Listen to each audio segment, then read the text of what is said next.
Officials appear hopeful they could get more than Norway did since their banking industry is so important to the continent. Whether that ultimately wins out over the EU desire to spite the Brits for wanting out remains to be seen. If you're fed up with the government running every aspect of your life, but you're not listening to the Lava Flow podcast yet, what's wrong with you? Go right now to thelavaflow.com/listen. The Lava Flow podcast, channeling the flow of information to the libertarian, anarcho-capitalist, voluntarist, and agorist community. Subscribe today using any podcatcher at thelavaflow.com/listen, or just go back to sucking up to the government. The Lava Flow podcast, striking the root every episode.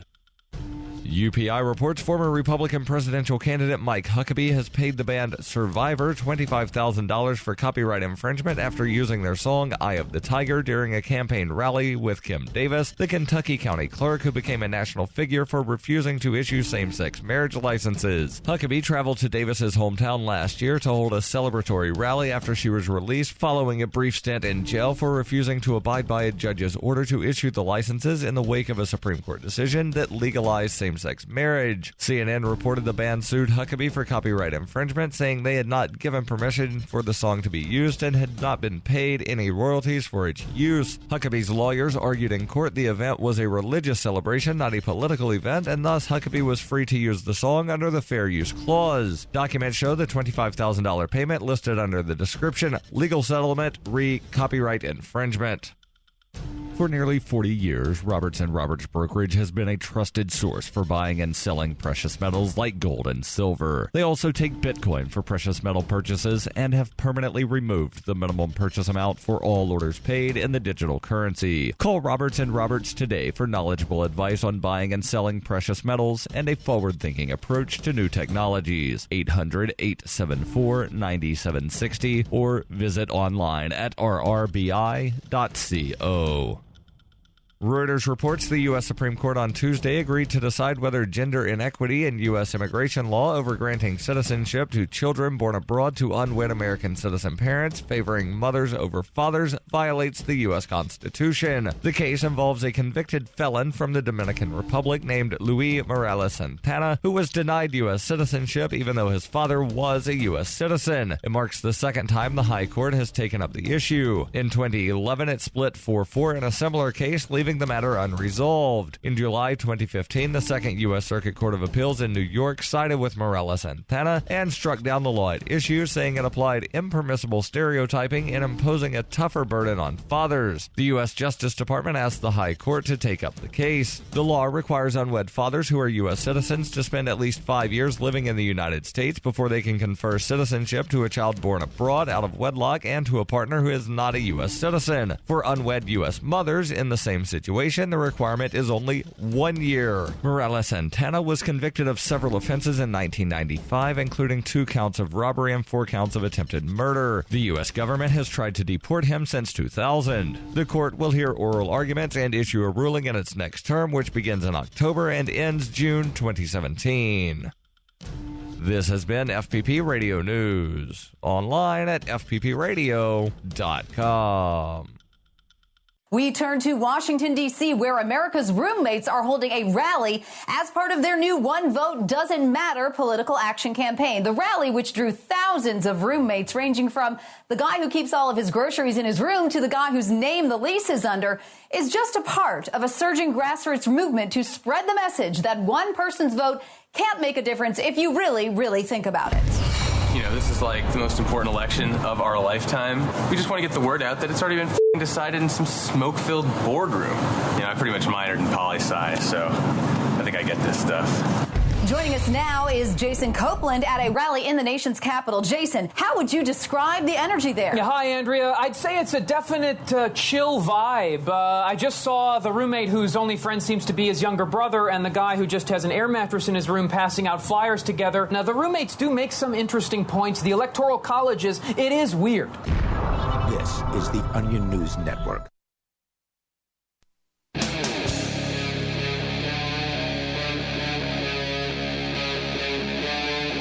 Free Talk Live.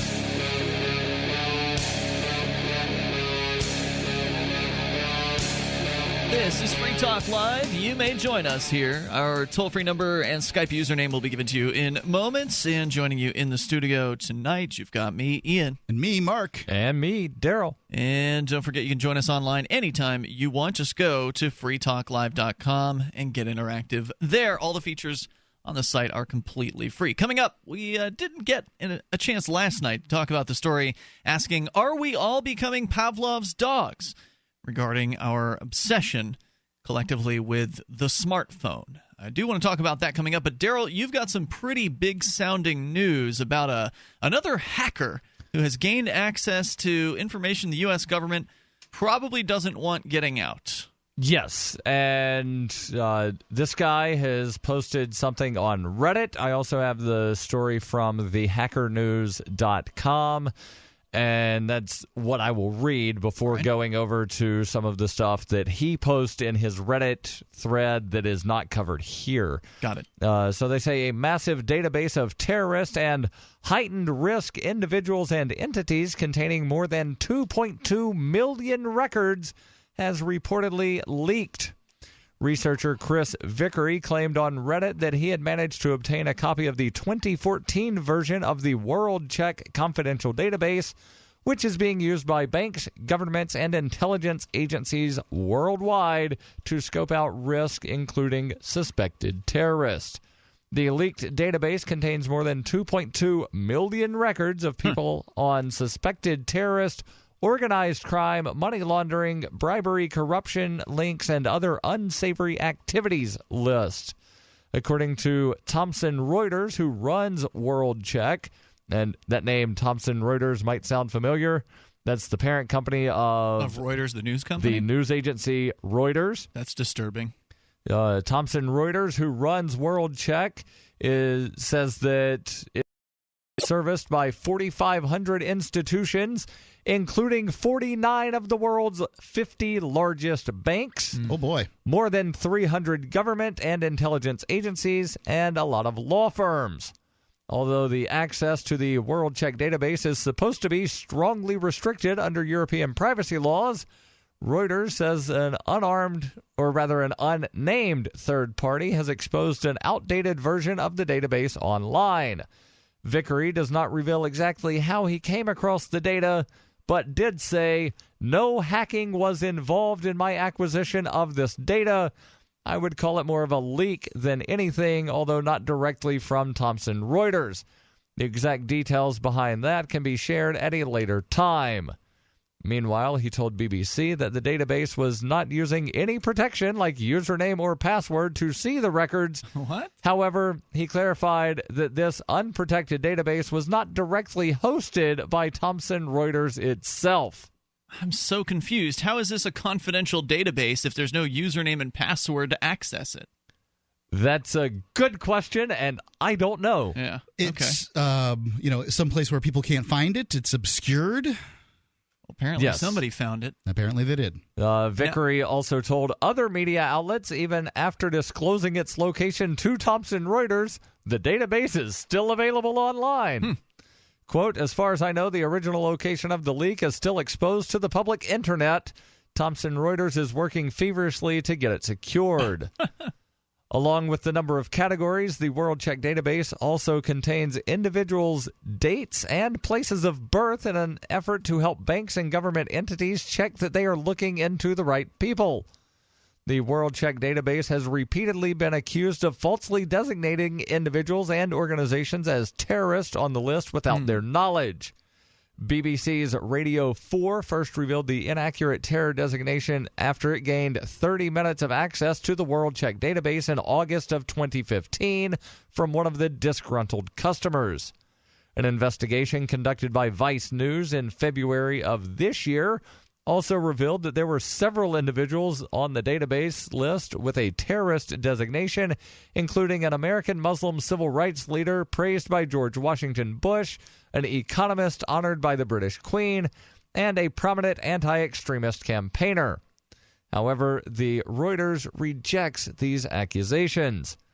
Vickery, in his Reddit thread, says the worst possible situation that could arise is that someone who may be innocent but accused of criminal activity in the database could be permanently branded on a global scale if Without this their database knowledge. were to be spread publicly. And they wouldn't, well, but beyond that, if they're in this database as a terrorist, they're being denied bank accounts, they're being denied whatever, flying or whatever this would affect, and they don't even know. They don't even know why. Right.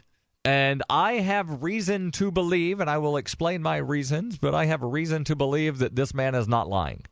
Vickery. Yes, because Vickery had previously tracked down a number of exposed databases on the internet.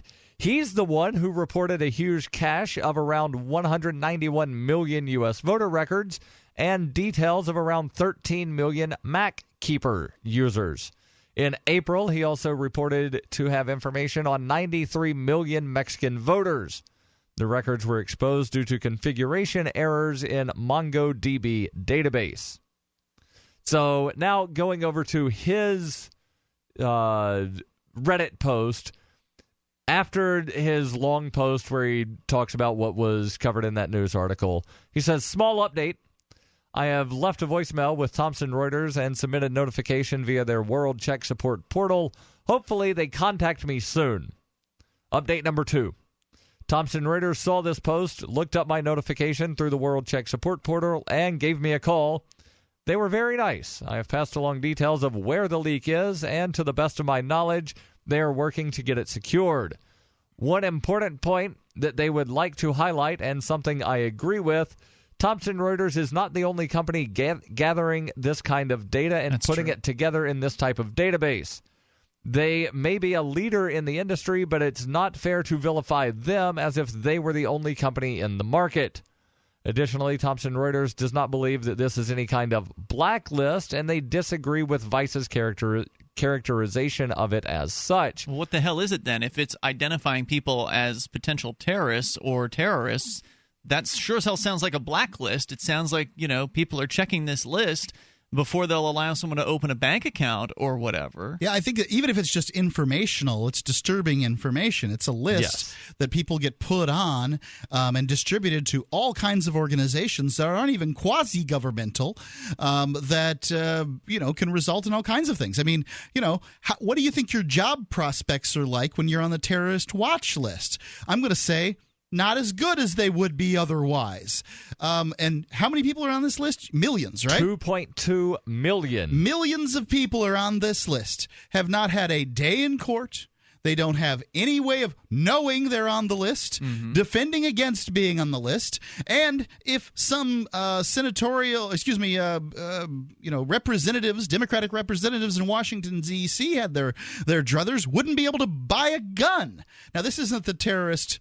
This is the terrorist watch list as opposed to the other terrorist list, which is worse than that. But nonetheless, it's a list somebody put together, and I'd be interested in knowing who's on it. If you're talking about 2.1 million people, 2.2 million people, you're talking about something close to 1% of Americans. Yes. And, I don't know what America these people live in, but I don't live around that many terrorists. Well, you might not think they're terrorists. The government thinks everybody's a terrorist.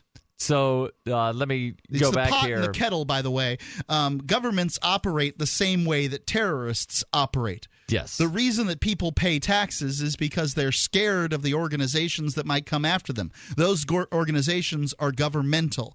Governments rule, to some extent, through terror. Now, you may claim that they're a government of right. One might claim that if they like the government. But if they don't, then they're just a government forcing them to do things.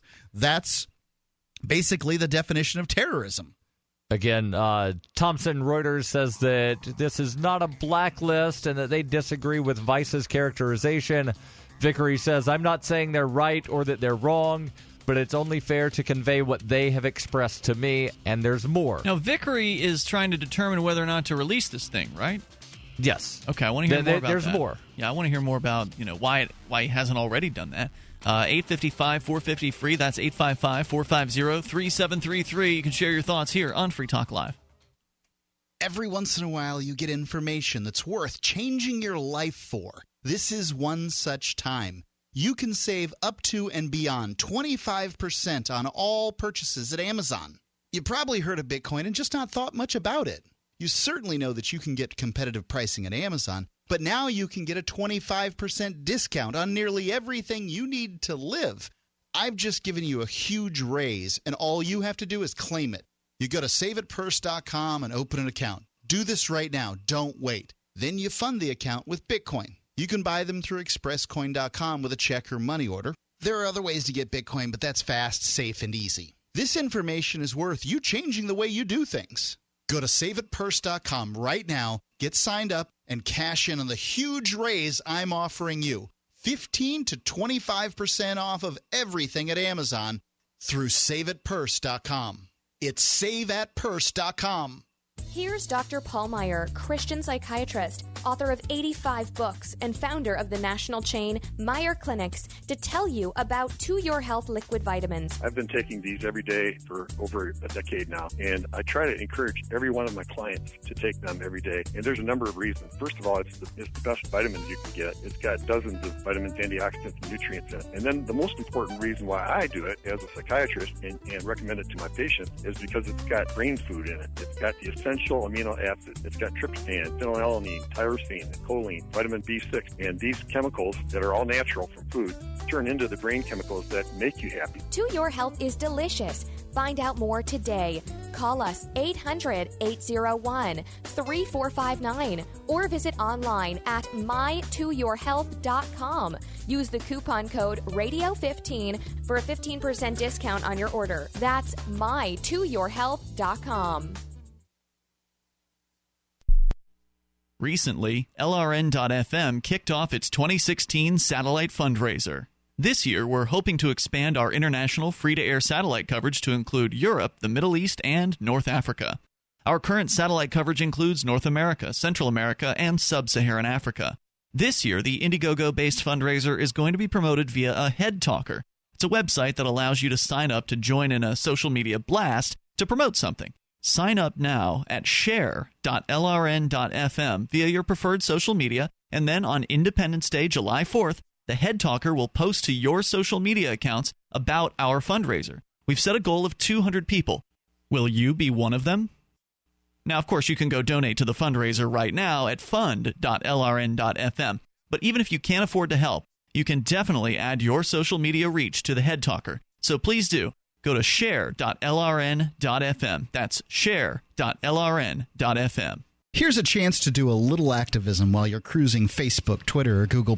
Between the LOL cats, the recipes, the hot girls, and the inspirational sunrise memes, Free Talk Live's posts pass by your newsfeed. Like them, comment. It gives us more exposure. If you don't see our posts, click like at facebook.freetalklive.com and then hover over it to click Get Notifications. It's an easy way to spread the ideas of liberty a bit further. I know you're busy, but you can spare that tenth of a calorie it takes to click on something. Facebook.freetalklive.com. There's no better app for tracking the value of cryptocurrencies than CoinCap. I've had a lot of apps for tracking Bitcoin, but none that's ever been able to track 500 digital assets at once. Their best feature is the Altfolio. I love this thing. You enter how many Bitcoins, Ether, Dash, Doge, or whatever else you have, and it tells you how much your crypto is worth. You can watch yourself get rich. If you have crypto, go right now to coincap.io, or you can use the Apple Store or Google Play to get the app. I love CoinCap. coincap.io.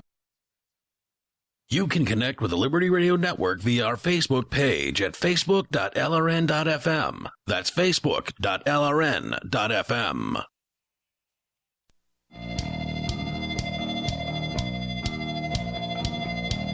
It's Free Talk Live. You're invited to join us toll free at 855-450-FREE. That's 855-450-3733.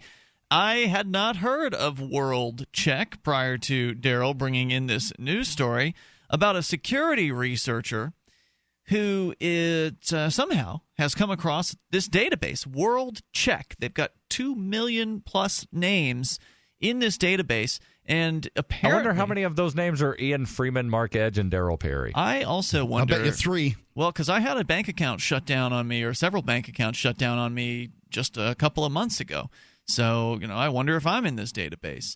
Looking here on their website, ThomsonReuters.com, it is KYC, AML, CFT, and PEP. Now, I know what KYC and AML. Know your customer. Correct. AML is anti-money laundering. I'm not sure what CFT and PEP are, but I bet it's similar invasive governmental mandated nonsense. So this is not a very nice database. This is a database that is preventing people who have never been convicted of, or well, maybe some of them have been convicted of some stuff, but there are probably innocent people's names on this list, and they don't even know it. They don't even know why they're on the list, that they are on the list, and that they're being denied access to things like bank accounts or other financial services because they are on this list, because they don't tell you this stuff. And I don't have what the acronyms stand for, but I could go back over. Hacker News says that the people on the list are, quote, suspected terrorists, have connections with organized crime, money laundering, bribery, corruption, and other unsavory activities. Oh, I found them. So CFT is countering the financing of terrorism. And PEP, this one's really interesting, politically exposed persons.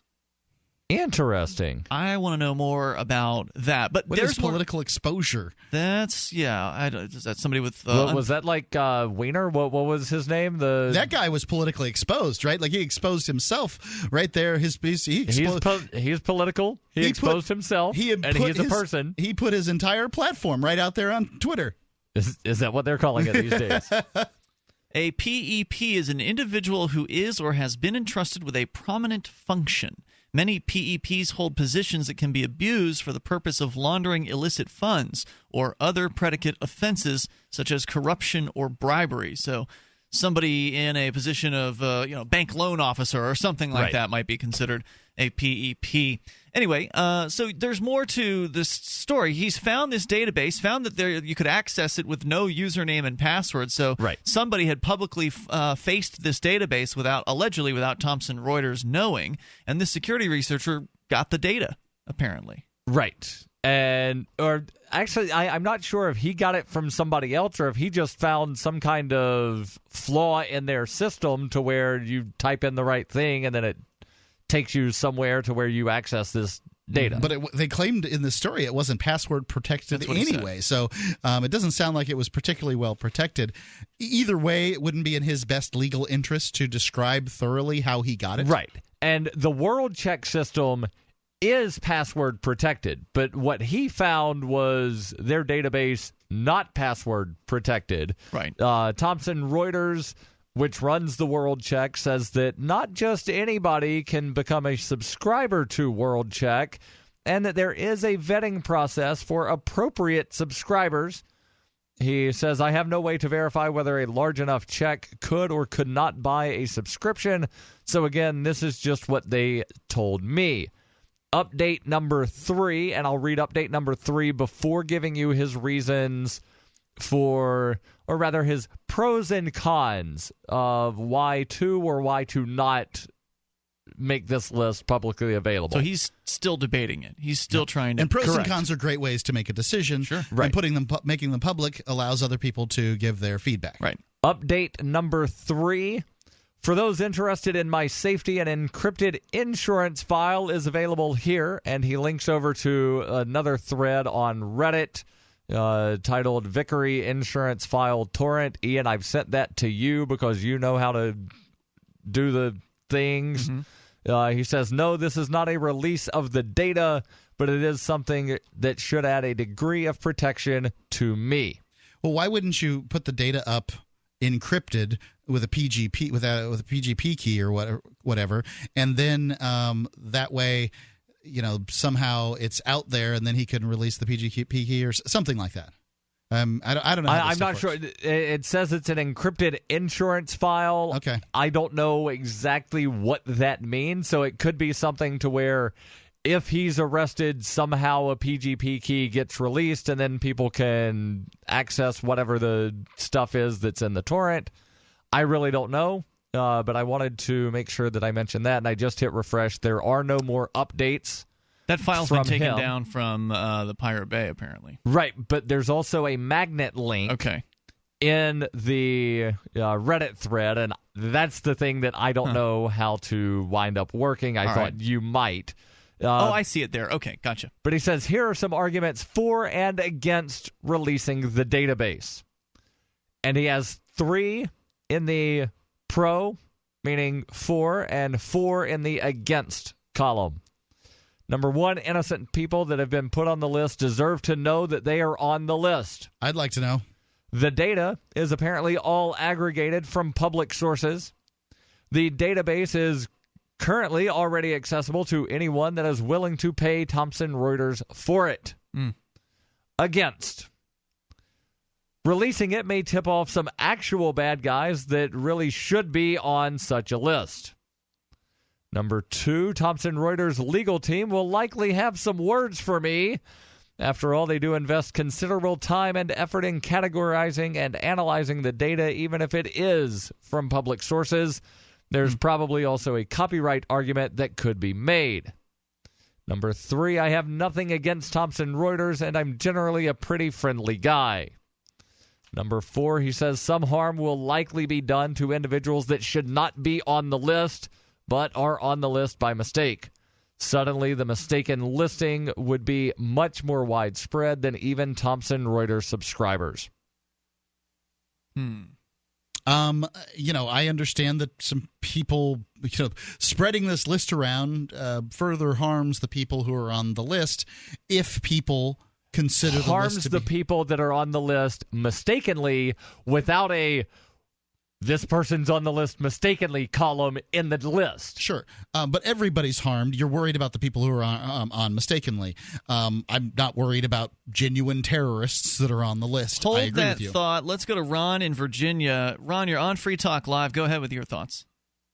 Yeah, I was thinking that you had made you said what were some of the reasons someone might be on the list. I can't remember the exact reason, but it made me think that if you were someone who had knowingly used Bitcoin, like say through Coinbase or through Purse, that you had an email link to, as opposed to buying them anonymously, then that could very well land you on this list. Or if Tor had been compromised, and if you had used Tor prior to its compromising, then if you had downloaded the app for basically, then you will also find yourself on this list because those are subversive activities, I guess you could say.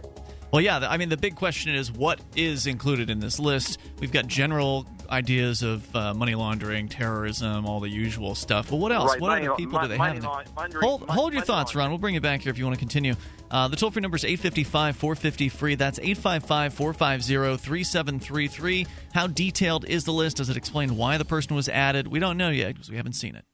Paid non-attorney spokesperson Adam Pulaski of the Pulaski Law Firm with principal office in Houston, Texas is the attorney responsible for the content of this ad. This ad is not legal advice, and the choice of a lawyer should not be based solely upon advertisement. Services may not be available in all states. Attention Xarelto users. If you or a loved one took Xarelto and suffered a serious bleeding event, you may be entitled to financial compensation. Xarelto is a popular prescription blood thinner used to prevent blood clots and protect patients from strokes. These serious bleeding events have led to numerous cases of hospitalization and even death. Phone lines are open 24/7. Call 800-261-0937. That's 800-261-0937. You've been hearing Dr. Wallach talking about 90 essential nutrients, keeping the body healthy. GCNteam.com now has Beyond Tangy Tangerine tablets, 60 plant-derived minerals, 16 vitamins, 12 amino acids, packed in a powerful tablet. But that's not it. 160,000 ORAC points, a knockout punch to free radicals. Call 877-878-4203 or go to GCNteam.com. That's 877-878-4203.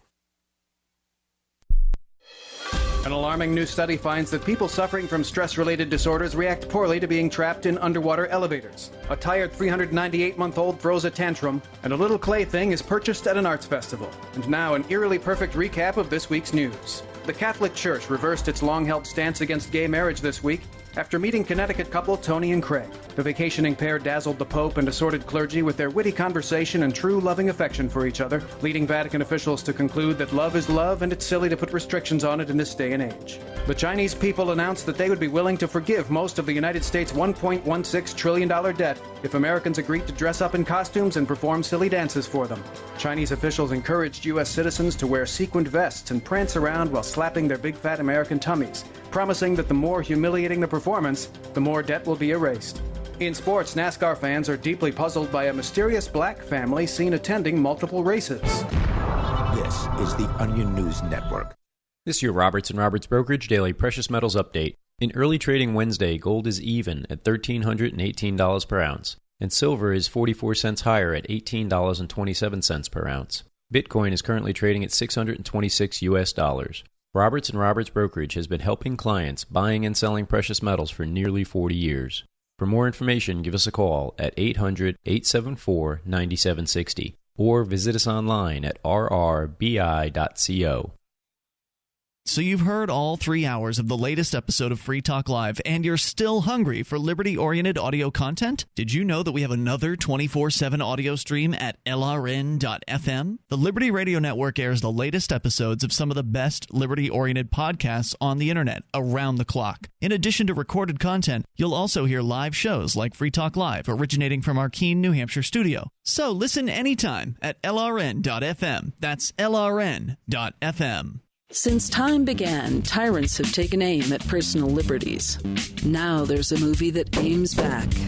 The government has no more right to tell us what to put in our bodies than they have to take our guns or tell us what books we can read. 6 drug police were eaten by bears while raiding a marijuana farm. On your knees, you dirty hippies! Jesus. On your knees! What's the problem, officer? Today, many cops who enforce pot laws do so only because it provides them with cushy jobs, good benefits, and a chance to push people around. I was an undercover narcotics officer. The drug war is nothing but a farce. The Second Amendment says you got to keep you and your get intact.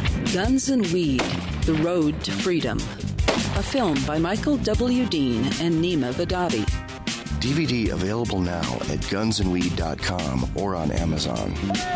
That's gunsandweed.com. Makes the perfect gift. Remember, that's gunsandweed.com. While our satellite channel is free to listen to, it's not free for us. You can help us cover our satellite costs with the chip-in on the right side of the page at lrn.fm.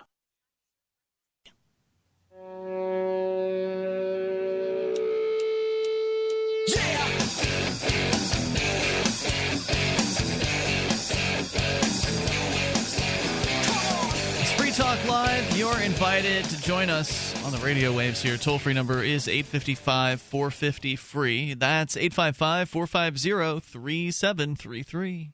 Liberty Health Share. If you've missed the healthcare deadline and you don't have any form of healthcare right now, you're concerned that, well, you need to have it by the end of the year or you're going to get the fine that everybody gets. Plus, it's a good idea to have some kind of coverage. Well, Liberty Health Share has the answer. They're going to cover you for a whole variety of things. Obviously, nothing that's going to be sort of voluntary. You're not going to get your boob job covered. But catastrophic stuff, they're the ones for you. I just spoke with Liberty Health Share on the phone yesterday, and the amount of people that are happy with this service is just amazing. What it is it costs. I saw the quotes. And it was about 55% of what insurance costs. They allow you to choose your doctor, choose your hospital, anywhere in the nation. You'll be in good standing with Obamacare. That's the Affordable Care Act. You can manage and direct your health care and, choose what's right for you. It's a lot more better options than what's going on with insurance because they're not insurance. But they do have memberships for individuals, couples, and families. If you're a freedom-loving American who's looking for contract-free health care, this is for you. If you pay your own insurance premiums, please look into this. Go to libertyhealthshare.org. By the way, they were really impressed with the amount of people we were able to send their way, Ian. Cool. Doing a great job for them. libertyhealthshare.org. You can give them a call at 855-585-4237. 855-585-4237, libertyhealthshare.org. So I have an update from Vice on this leak. And we'll get back to Ron because he's still waiting. So apparently a couple hours ago, Vice posted after the publication of this article, meaning the one that they wrote about this, a spokesman from Thomson Reuters wrote in an email that the company had contacted the third party responsible for the leak and had taken down the information. The spokesman added, "We have also spoken to the third party to ensure that there will be no repetition of this unacceptable incident." So what we're talking about is a leak of the World Check database, or I don't know if it's the whole database or part of the database, but it's got 2 million names in it, and World Check has 2.2 million. Yeah, it's got a lot of information about these names. where I'm on their website, ThomsonReuters.com, and they're bragging about how detailed their information is, and that this isn't just an aggregated site. They've actually got human beings going through and researching these names, gathering as much public data on these names as possible. These are alleged terrorists, people who might be involved in alleged financial crimes. Who knows? Maybe people who speak out against the government. I don't know who all's in this list. And a bunch of mistakes. You know that. Yeah, for sure. Well, let's go back to Ron. He's in Virginia. Ron, go ahead with your thoughts about this. Well, I was just going to posit that it was possibly the leak comes from Hillary's server because, that wasn't secured and anyone could have looked at that. Well, I don't know why Hillary's server would have the Thomson Reuters World Check database on it. But because Hillary would be checking up on everyone. She's like, like Santa Claus, checking the list twice. Right, but I don't think Hillary's email server was publicly accessible via the internet without using some sort of hacking technique. And this guy said that he most assuredly did not use any hacking technique. He stumbled across something that was publicly available on the internet. Cool. Well, I just wanted to posit that, money laundering, some people in the government consider Bitcoin usage and other cryptocurrency as money laundering. So that very easily could bank you on the list if you had used Bitcoin or certainly one could use Bitcoin to quote-unquote launder money, but somebody could use dollar bills in the same way, and they're not going to say everybody that uses dollar bills is money launderer. And so far, to my knowledge, nobody has been charged with money laundering for simply using Bitcoin. People have been charged with money laundering for doing things that look a hell of a lot like money laundering, and Bitcoin was the method that they were doing that. Ron, thanks for the call tonight, man. I appreciate hearing from you. Let's continue here. We've got Riley on the line. He's on via Skype. Riley, go ahead. Hey, guys. I wanted to make a comment about the terror watch list, and it seems to me... Which isn't necessarily what this list is, but it could be partially that. It could have more than just terrorism on this list. Right, and that's what Hacker News reported. That's what Chris Vickery says, that the records include suspected terrorists, people with organized crime, money laundering, bribery, corruption links, and links to other unsavory activities. But what concerns me about lists like this is there's no due process. I mean, what about those of us who, let's say, for instance, that I ended up on that list. There's no due process for me to even know that I'm on the list or how I can even get off the list. So it's just really concerning to me. It is a concern. Obviously, anyone can have whatever private list they want with whatever data in it that they want. Private property being the rule of the day for libertarians. But one of the problems is most of what's on this list likely exists because of governments and their anti-money laundering and know your customer requirements. So would these lists even be... This list is being used by over 300 government and intelligence agencies. Right. 9 of the 10 top global law firms, 49 of the world's 50 largest banks. Overall, there are 6,000 customers in 170 countries. So this list exists because of government, absolutely, not because of free market. Correct. It sounds like to me that banks and governments can form prejudgments based on people on the list when they may be innocent, in fact. Yes. That's right.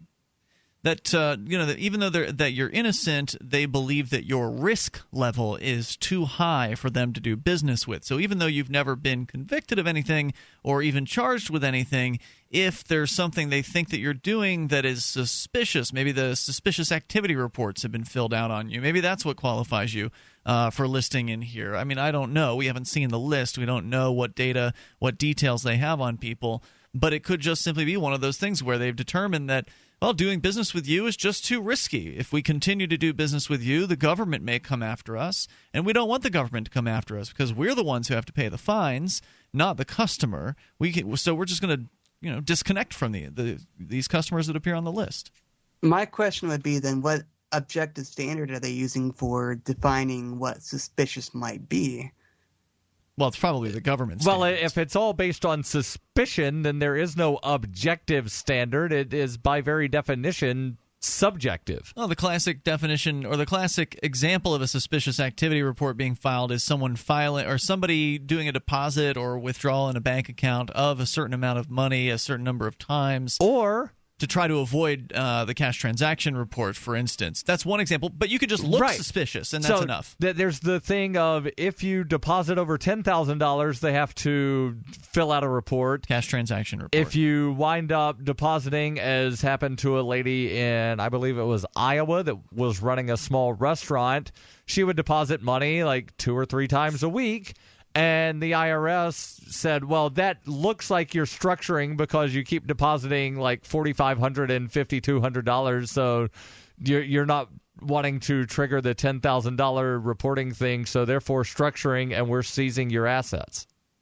Which is kind of scary to me that governments have that much power. Yeah. So they'd say if you do X, then that's suspicious. If you do Y, and we think you're trying to avoid doing X, then that's suspicious. You're just suspicious. Yeah, I mean, if you exist, you're suspicious. You can look suspicious. We've just not found a reason yet. Acting suspicious is reason to fill out a suspicious activity Every report. fox believes that chickens are hiding drumsticks from him, and that's what they are. I mean, let's face it. These are tax feeders. And they believe that you've got their money. Well, I do have to say that, yes, the chickens are hiding the drumsticks up under their feathers, and the feathers just get in the way. Right, but the chickens aren't hiding them. The fox just believes the chicken is. The chicken has the drumsticks, and the fox believes it's theirs. In the same way the government believes that every penny you've got belongs to them. All right, Riley, I think you might have had more to share. If so, stand by. We'll bring it back. 855-450-FREE. That's 855-450-3733. Or hop on Skype like Riley is. It sounds pretty great. Skype username is LRN.FM. This is Free Talk Live.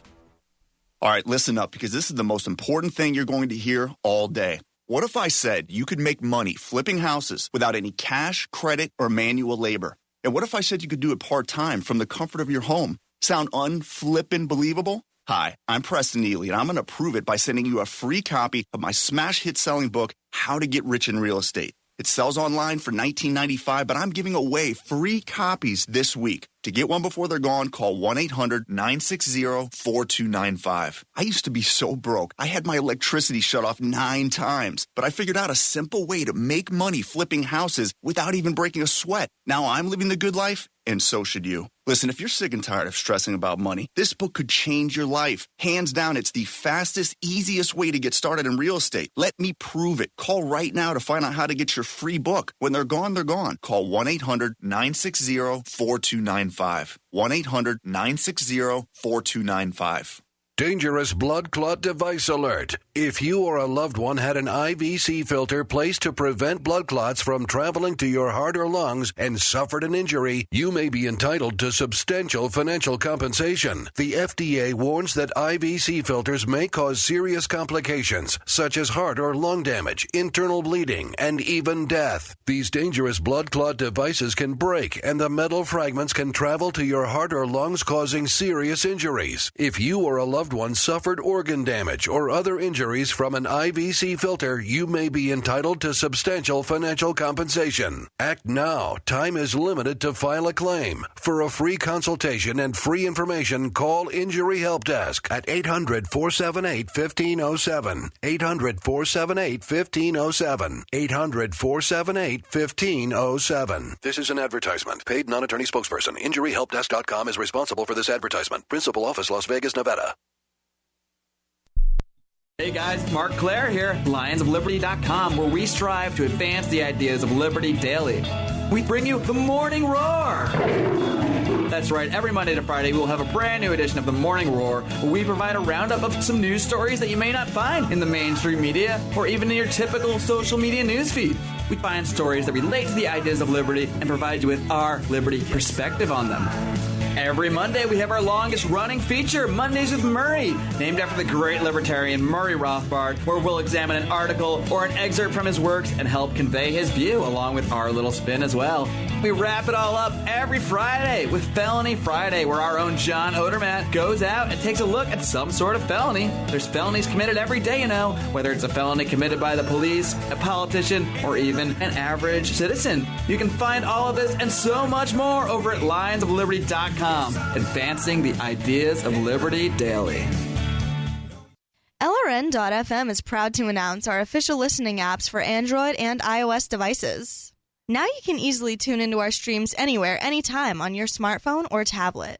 Just visit apps.lrn.fm or search for LRN.FM in the Android or Apple app stores. Please download, rate us 5 stars, then share the link on your social media, and let your friends and family know how you're listening to LRN.FM. Download it now, free, at apps.lrn.fm. Are you sick of government lackeys who say you didn't build that? Are you tired of elitists who think you need a government permission slip for everything? Everything you do is an A to B conversation, and the government should see their way out of it. Create true free markets by adopting the BIPCOT No Government License. The BIPCOT No Gov license allows use or modification of any product, service, or software except by governments or government agents. Go to BIPCOT.org. That's Bravo, India, Papa, Charlie, Oscar, Tango.org. Help get LRN.FM into more ears. Visit promote.lrn.fm for a free bumper sticker, flyers, banners, graphics, and more. Promote.lrn.fm.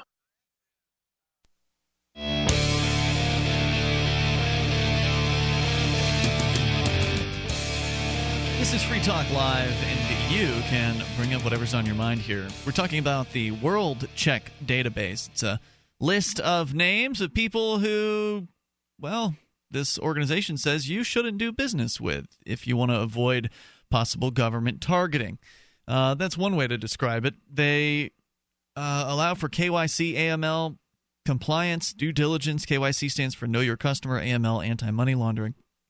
So this is a list that banks and the police organizations and 49 of the 50 largest banks in the world, 300 government and intelligence agencies, 9 of the 10 largest global law firms all use this. People who use this database to try to learn about people, whether or not they should do business with them, for instance. And the database has been leaked, at least a version from 2014. So not the current version of it, but likely everyone who was in 2014 is probably still in this newer the newer version that has not yet been leaked.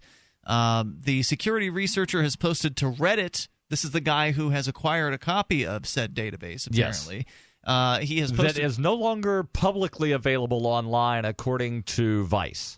And so Thomson Reuters, the company that is the minder of said database, the creator of the database, they have closed the leak at this point, but the data is out there, and now the question is, will this guy release it? And he's trying to determine whether or not he should. I know you said there's more from the thread you wanted to share. Right, because in the Reddit thread, in amongst his statement of here's what I found, here's reasons to release, here's reasons not to, and he gave some updates about his conversation with someone from Thomson Reuters, he does ask the question of, I want your thoughts on whether or not I should release this.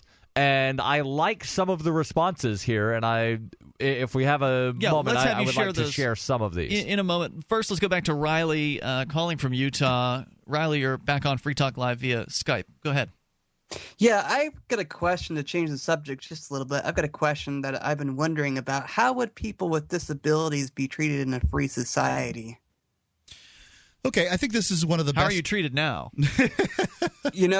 For the most part, when I walk down the street, people think I'm pretty amazing because, I walk down with the street with a cane and people are like, oh my gosh, it's a blind person. How amazing. And I just think it's kind of funny, but, Are they generally helpful? If you need help getting across the street or finding something, they'll generally, assist you? yes. Yeah. People are very helpful. However, sometimes they can be too helpful.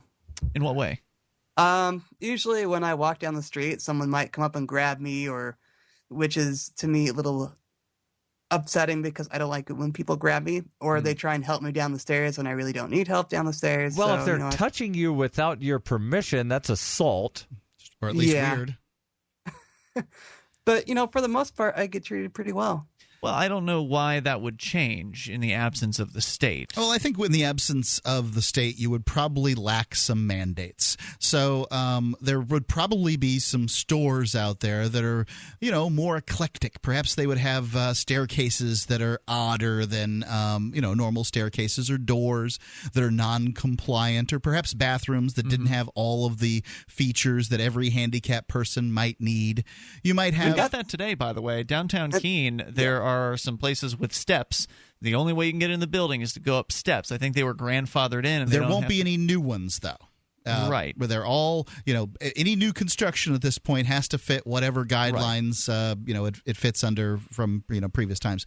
And I think that you likely would see more variety. That's what freedom tends to do. Freedom brings variety, and variety is probably frustrating for a person with certain disabilities. So I think that there would be fewer options in many cases for people with disabilities, but ultimately they would, the people would have to be educated as to why folks with disabilities are great to have in their business, and then they would choose to make those, choose to make some of those steps. The question is whether or not somebody should be able to choose how they set their business up from sort of a logistics standpoint. Should they be able to choose that or not? And ultimately, that's what it comes down to. So I think that it probably, in a sense of code, would be worse. Also, Riley, I don't know if you get any kind of assistance from the government, but many people with disabilities do get those things. I don't begrudge them that either, by the way. But there would have to be charities that would fill in those gaps in many cases.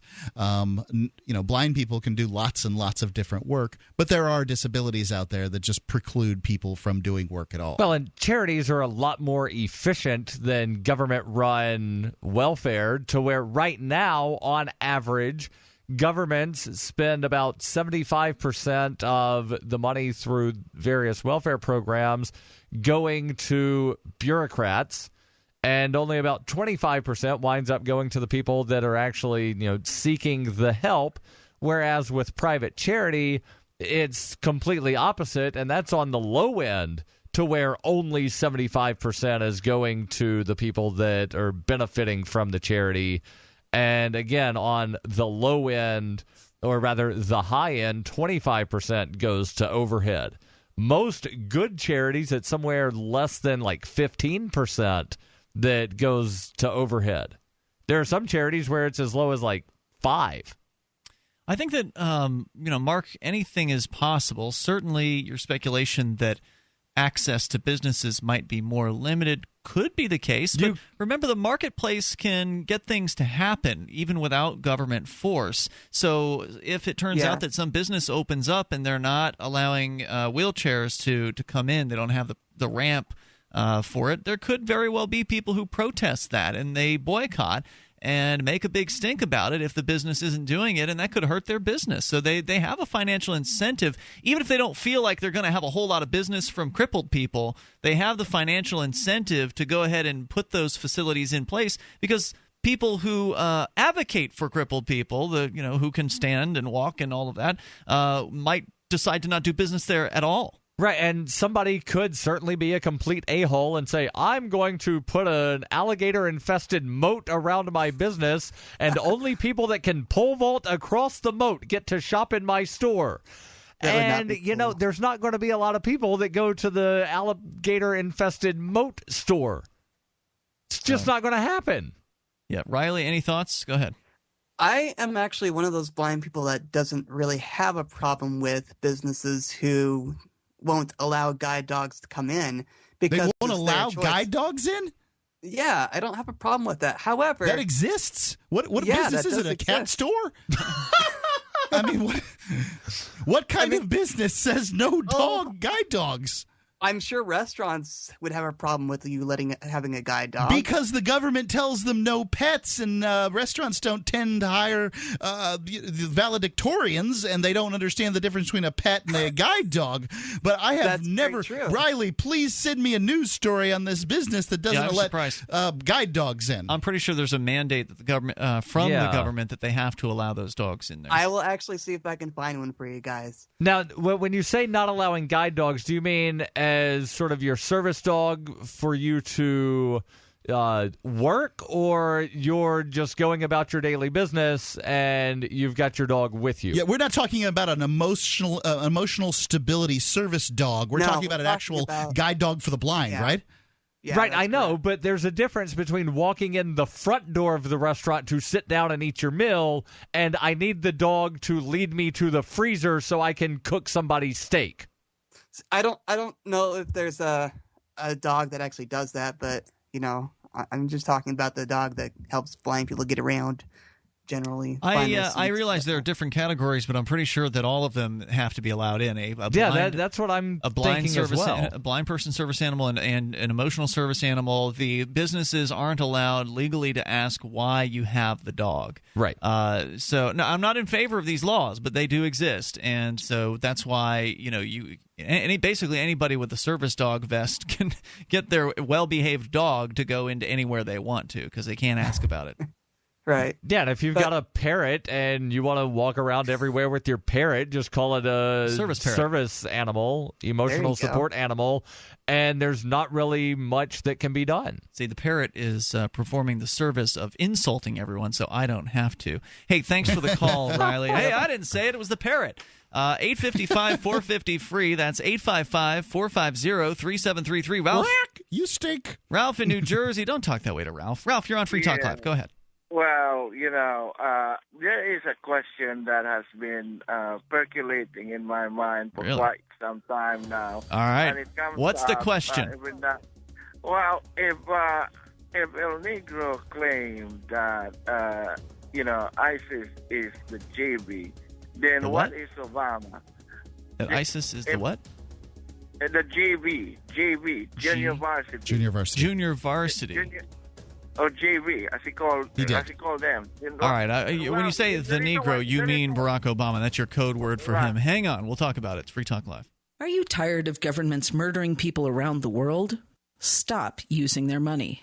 There is an alternative. Bitcoin is a stateless, free market, non-political currency. Bitcoin cannot be inflated or controlled by any government. By using their money, you are helping the state. Stop doing it. You have an incredible alternative available now. Learn it, use it, spread it. Get started with Bitcoin at Bitcoin.com. That's Bitcoin.com. DVD, books, music, instruments, periodicals, computers, software, electronics, photo, cell phone, office products, home and garden, bed and bath, furniture, kitchen, pet supplies, automotive, hardware, apparel, shoes, jewelry, grocery, healthcare, sports and outdoors, toys, games, used, and more. It's a department store at your fingertips. Shop.freetalklive.com. Get all your shopping done, get a great deal, and a portion of your purchase goes to benefit Free Talk Live when you enter Amazon via shop.freetalklive.com. Radio is the most personal of mediums. I exist right now in your head. If you listen to Free Talk Live regularly, you know me. Free Talk Live is on more than 160 radio stations around the U.S. and has been downloaded on every continent around the world. Hundreds of thousands of listeners with ad packages from $600 a month to $6,000 a month. Imagine what we can do for your business, project, website, or idea. Email me, mark@freetalklive.com. DVD, books, music, instruments, periodicals, computers, software, electronics, photo, cell phone, office products, home and garden, bed and bath, furniture, kitchen, pet supplies, automotive, hardware, apparel, shoes, jewelry, grocery, healthcare, sports and outdoors, toys, games, used, and more. It's a department store at your fingertips. Shop.freetalklive.com. Get all your shopping done, get a great deal, and a portion of your purchase goes to benefit Free Talk Live when you enter Amazon via shop.freetalklive.com. You're listening to the live edition of Free Talk Live. Hour number 2 is next after the news here on the Liberty Radio Network at LRN.FM. From Keene in the Shire, the Liberty Media capital of the world, this is Daryl W. Perry, host of FPP Radio News for Wednesday, June 29th, 2016. Silver is trading at $18.30 per ounce. Gold is valued at $1,321 per ounce. And according to BitcoinAverage.com, the average price of Bitcoin is $636. Antiwar.com reports holding their first formal meeting since Thursday's Brexit vote. European Union leaders were talking extremely tough on the process of divorce with Britain, with many appearing to want to make an example of the Brits to discourage the rest of the Union from seeking to leave. Luxembourg's Prime Minister Xavier Bettel insisted marriage or divorce, but nothing in between, while German Chancellor Angela Merkel insisted British talk of a cushy deal to retain access to the European common market was wishful thinking. Other officials said they saw a possibility of Britain negotiating a deal similar to the one Norway has, but not the Norway Plus deal British conservatives are talking about. Norway has access to the European market, but has to accept EU regulations and also provide for free movement of labor with EU citizens, likely a no-go negotiation with the British, since much of the Brexit vote centered on ending the EU citizens, mostly Poles, flocking to Britain for work. British officials appear hopeful they could get more than Norway did, since their banking industry is so important to the continent. Whether that ultimately wins out over the EU desire to spite the Brits for wanting out remains to be seen. If you're fed up with the government running every aspect of your life, but you're not listening to the Lava Flow podcast yet, what's wrong with you? Go right now to thelavaflow.com/listen. The Lava Flow podcast, channeling the flow of information to the libertarian, anarcho-capitalist, voluntarist, and agorist community. Subscribe today using any podcatcher at thelavaflow.com/listen, or just go back to sucking up to the government. The Lava Flow podcast, striking the root every episode. UPI reports former Republican presidential candidate Mike Huckabee has paid the band Survivor $25,000 for copyright infringement after using their song Eye of the Tiger during a campaign rally with Kim Davis, the Kentucky County Clerk who became a national figure for refusing to issue same-sex marriage licenses. Huckabee traveled to Davis's hometown last year to hold a celebratory rally after she was released following a brief stint in jail for refusing to abide by a judge's order to issue the licenses in the wake of a Supreme Court decision that legalized same-sex marriage. CNN reported the band sued Huckabee for copyright infringement, saying they had not given permission for the song to be used and had not been paid any royalties for its use. Huckabee's lawyers argued in court the event was a religious celebration, not a political event, and thus Huckabee was free to use the song under the Fair Use Clause. Documents show the $25,000 payment listed under the description, legal settlement, copyright infringement. For nearly 40 years, Roberts & Roberts Brokerage has been a trusted source for buying and selling precious metals like gold and silver. They also take Bitcoin for precious metal purchases and have permanently removed the minimum purchase amount for all orders paid in the digital currency. Call Roberts & Roberts today for knowledgeable advice on buying and selling precious metals and a forward-thinking approach to new technologies. 800-874-9760 or visit online at rrbi.co.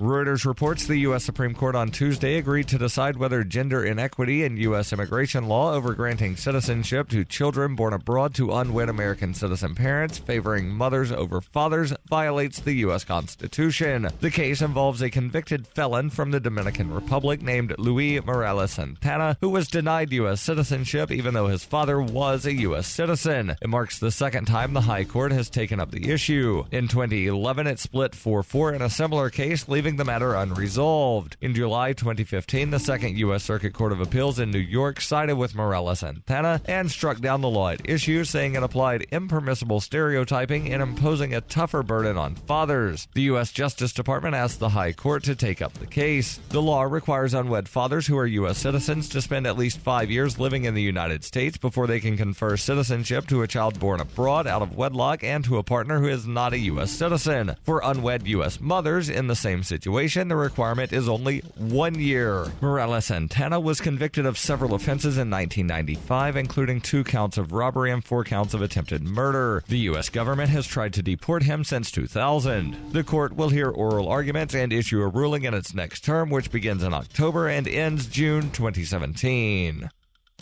This has been FPP Radio News, online at fppradio.com.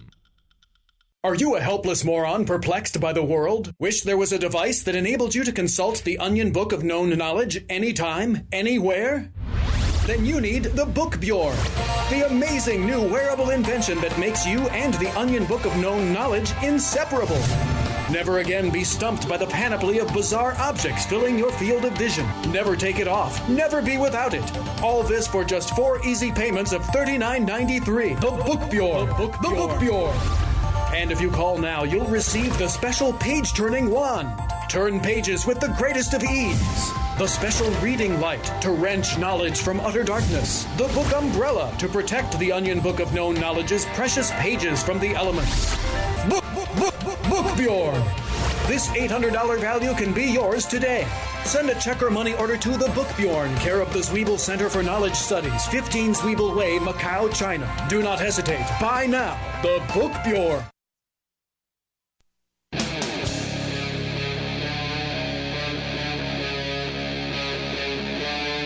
Free Talk Live. This is Free Talk Live. You can join us here toll free. Our number 855-450-FREE. That's 855-450-3733. A security researcher has found a vulnerability in some sort of internet application that allowed backdoor access to a large database called WorldCheck. He was able to download apparently the entire database, or at least a good chunk of it. 2.2 million records. On individuals about whether or not those, well, basically if they're in the database organizers are recommending businesses not do business with these people. Banks, law firms, government agencies, hundreds of government agencies have access to this WorldCheck database. And now this security researcher has his hands on it, and he's wondering what to do about it. We'll get more of the back and forth on his Reddit thread, Daryl. You've got some of he's been kind of posting his reasons why he should release the data or why he shouldn't. Right. He gave 3 reasons to release the data and 4 reasons not to release the data, and he asked for people's feedback. Right. We'll get to some of that. There's some really interesting feedback. So we'll get to that in a moment. But Ralph is still on the line in New Jersey. Now, Ralph, you brought up something about Barack Obama calling ISIS the junior varsity or the JV team, suggesting... That was the greatest hit of El Negro, and I have to dig out. It was a what? The greatest hit. A greatest hit. Yeah. Well, yes, indeed. Meaning you actually liked it when he said that? Meaning you support him on that? Of course, I don't support this animal making an ass of himself. Well, what do you mean it was his greatest hit? What does that mean then? What I mean by that is like a one-hit wonder, okay? Meaning you agree with what he's saying. No, Ian, what he's saying is that he disagrees with Barack Obama on everything, but he really stuck his foot in his mouth on this one. Right. So you disagree even more vehemently on this, which makes him a one-hit wonder. Normally a one-hit wonder is something successful, something that is liked, widely liked. Go ahead. Make an ass of himself, or make a fool of himself, like a deer caught in the headlight. But you know, you weren't impressed then. Got it. The CIA director. Listen to this guy. The CIA director gave a testimonial recently, and he said something to the effect like, "GB is not something we can take lightly. They have to be taken seriously. Indeed, you have to take them seriously because there is now a report coming out of the." A think tank in Washington, D.C. I'll give the think tank, okay? And the guy's name is Bill Raju. The Foundation for the Defense of Democracy is the think tank group. They talk about how ISIS has now taken a foothold of one province in the Philippines, okay? This is very, very serious, President-elect Duterte. And I've sent you a letter. And in that letter, so by the way, for our audience that doesn't know, you're from the Philippines. Originally, you're living in New Jersey. Now you're saying that ISIS has taken a foothold in one portion of the Philippines? One portion, one province, right? Okay. One portion, southern. That's the southern part. Now, where is that information coming from? From the Foundation for the Defense of Democracy. Look that up. Foundation for the Defense of Democracy. And what's the point? What are you driving at here? Well, what I'm driving at is how is the containment policy of El Negro working out? But So what you're saying is Barack Obama hasn't effectively contained ISIS because they are now spreading to the Philippines, and that's all Obama's fault. I got you, Ralph. Thanks for the call. Toll-free number is 855-450-FREE. Your thoughts, Mark? Well, I'd question whether – I mean, ISIS was created to some extent by meddling in the Middle East. We don't know what equilibrium in the Middle East is going to look like because – the United States hasn't gotten out of there. It wasn't out of there under Bush. It wasn't out of there under Clinton. It wasn't out of there under Obama. The United States has been messing around in the Middle East for decades, and those people deserve freedom as much as anyone. Now, are they going to do as well with freedom as the United States? Give them 230 years. Perhaps maybe they will. I don't know the answer. But things... for a country to find its equilibrium, it's always a little bit of a messy process. It's not going to go exactly the way we want. The way that people in the United States, somebody sitting in New Jersey wants the leadership of Afghanistan, Iraq, Philippines, or any place else isn't going to go the way you want, because that's just not how these things work. And absent the United States government being involved in the Middle East, there would probably be an independent country called Kurdistan, but the U.S. government is meddling and not really, allowing Kurdistan to break away from Iraq or Syria or parts of Turkey. And Turkey certainly doesn't want any of the three sections of Kurdistan to secede from any of their respective governments. So, equilibrium would see a lot more countries than what currently exist. Indeed. How do you contain an idea anyway? I mean, isn't ISIS beyond more than just an organization of criminals and thugs, essentially based on some sort of viewpoint, based on a religious perspective that may be flawed? But how do you declare war or fight war against an action? Because that's what's been going on since 2001 when George Bush declared a global war on terror. Mm-hmm. We're declaring war on an action. And that action is largely a response to having bombs dropped in your backyard. Right. So my point was, though, that Ralph is complaining because ISIS has spread, allegedly, to the Philippines, and so therefore Obama has failed to contain them, as though you could just put up a fence and contain ISIS. As long as ISIS can get their ideas out there, as long as the United States is doing what you're saying and bombing and destroying innocent lives, there are going to be people, not just in the Middle East, but elsewhere in the world, who look at that and say, you know what? Seems like the United States are the bad guys. Maybe they should, maybe they'll decide to go join up with ISIS or start an ISIS stronghold where they live or whatever. So the idea that you can contain this through force is inevitably sort of like, squeezing your hand, your fist closed and things slipping through your fingers. I mean, you can't, It can't be done. Go ahead, build your wall in the United States. That's not going to keep the terrorists out. That's not going to stop the violence here either. It'll be just keep us in. So, I don't think that even if Donald Trump, which is who Ralph supports for president, we know this because we've talked to him a few times, even if Donald Trump gets elected, he's not going to all of a sudden be able to wave a magic wand and, make sure ISIS stays right there in Afghanistan or Syria or wherever he already said numerous times he wants to bomb the S out of them. Well, but then he's also acts like the candidate amongst the Republicans that's least interested in intervention in the Middle East. So he's played both sides of this. What's really clear is that the wall can't be built in the middle of the Rio Grande River, which is where the border of the United States is. So the question is, if you're going to build a wall, are you going to steal a bunch of land from a bunch of United States farmers to do it? Because some of them aren't going to want to give up their land. Well, for that's where the sections of the wall that currently stand are. On the farms, yes. On farms of farmers that have either had their property taken. Do you advocate for more property taken from more farmers because there have been property taken for walls? I can't imagine and then you do. Block all of the people off of the water source that they need for their farms. Yeah, it's an excellent question. It's not possible. Let's go to Charlie. He's in Arizona listening to K-Talks. Hello, Charlie. Go ahead. You're on Free Talk Live. Yeah, good evening, friends. I haven't called in a while. I finally got over my my medical problem, hopefully. But all right, welcome back. I discovered something rather disturbing a couple of days ago. I called my local post office about a package, and the post mistress said she was glad I called because she wanted to know some information. Now, for years and years, ever since I've been here, I received my mail at what's called HC, Highway Carrier. It's like the older rural route. Okay. And she told me that now I have to have my physical address on the mailbox, which isn't even in front of my house, for 911. Now, how many people write 911? I can't imagine you're going to get very good response times.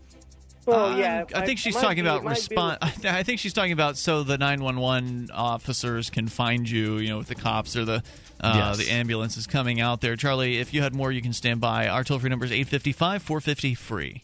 People who can afford a LASIK procedure sure are lucky. Imagine being able to throw away your contacts and glasses. Imagine waking up tomorrow with 20/20 vision.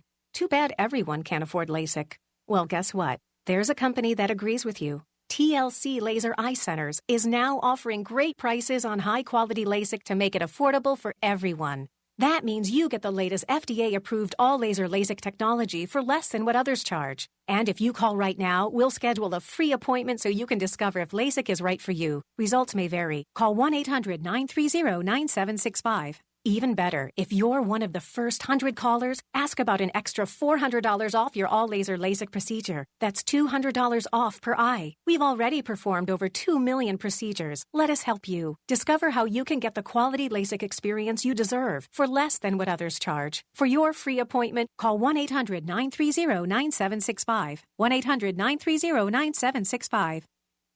This is a healthcare alert from the Pain Relief Hotline. If you, a family member, or a loved one suffers from knee, back, shoulder, or ankle pain and have Medicare as your primary insurance, we've got great news. You don't have to suffer any longer. You can immediately qualify for a pain-relieving brace at little or no cost to you by calling our 24/7 Pain Relief Hotline at 866-389-0620. Delivery is free and all paperwork is handled for you. If you are on Medicare and have knee, back, shoulder, or ankle pain, don't wait.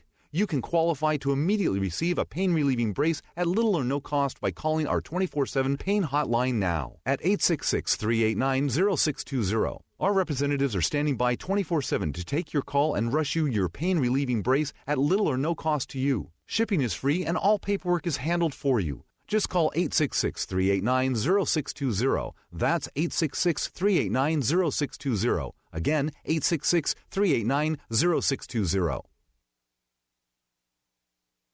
Why did you move to the Shire? I moved here to the Shire because there's other people around who take liberty just as seriously as I do. I moved to the Shire because I saw videos of people challenging authority and thought that I could get support myself. It called to me, like, do this right now. I wanted to be around people like me who got it, and once I got here, I knew there was nowhere else that I wanted to be. I've always wanted to change the world, so I moved to the Shire to join people who were actually working towards doing the same thing. The people here are awesome, loving, and positive. It was for the adventure and for the feeling of something important is happening here, and I just wanted to come to sort of be part of that. Visit ShireSociety.com to read and sign the Shire Society Declaration and learn the reasons why, if you love liberty, you should immigrate to the Shire. Plus, add yourself to the Shire map at ShireSociety.com. That's ShireSociety.com.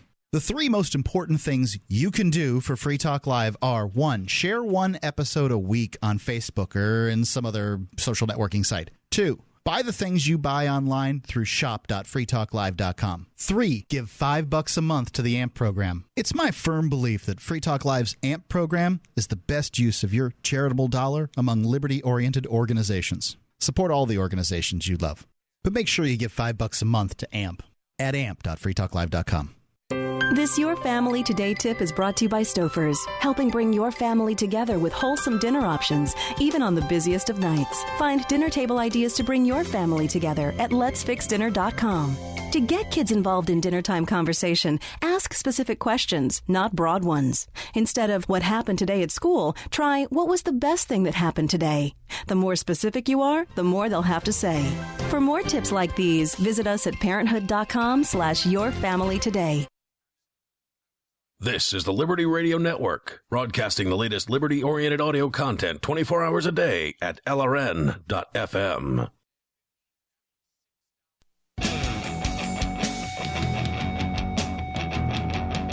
It's Free Talk Live. You may join us. The toll-free number is 855-450-FREE, 855-450-3733. We've got Skype. The Skype username is LRN.FM.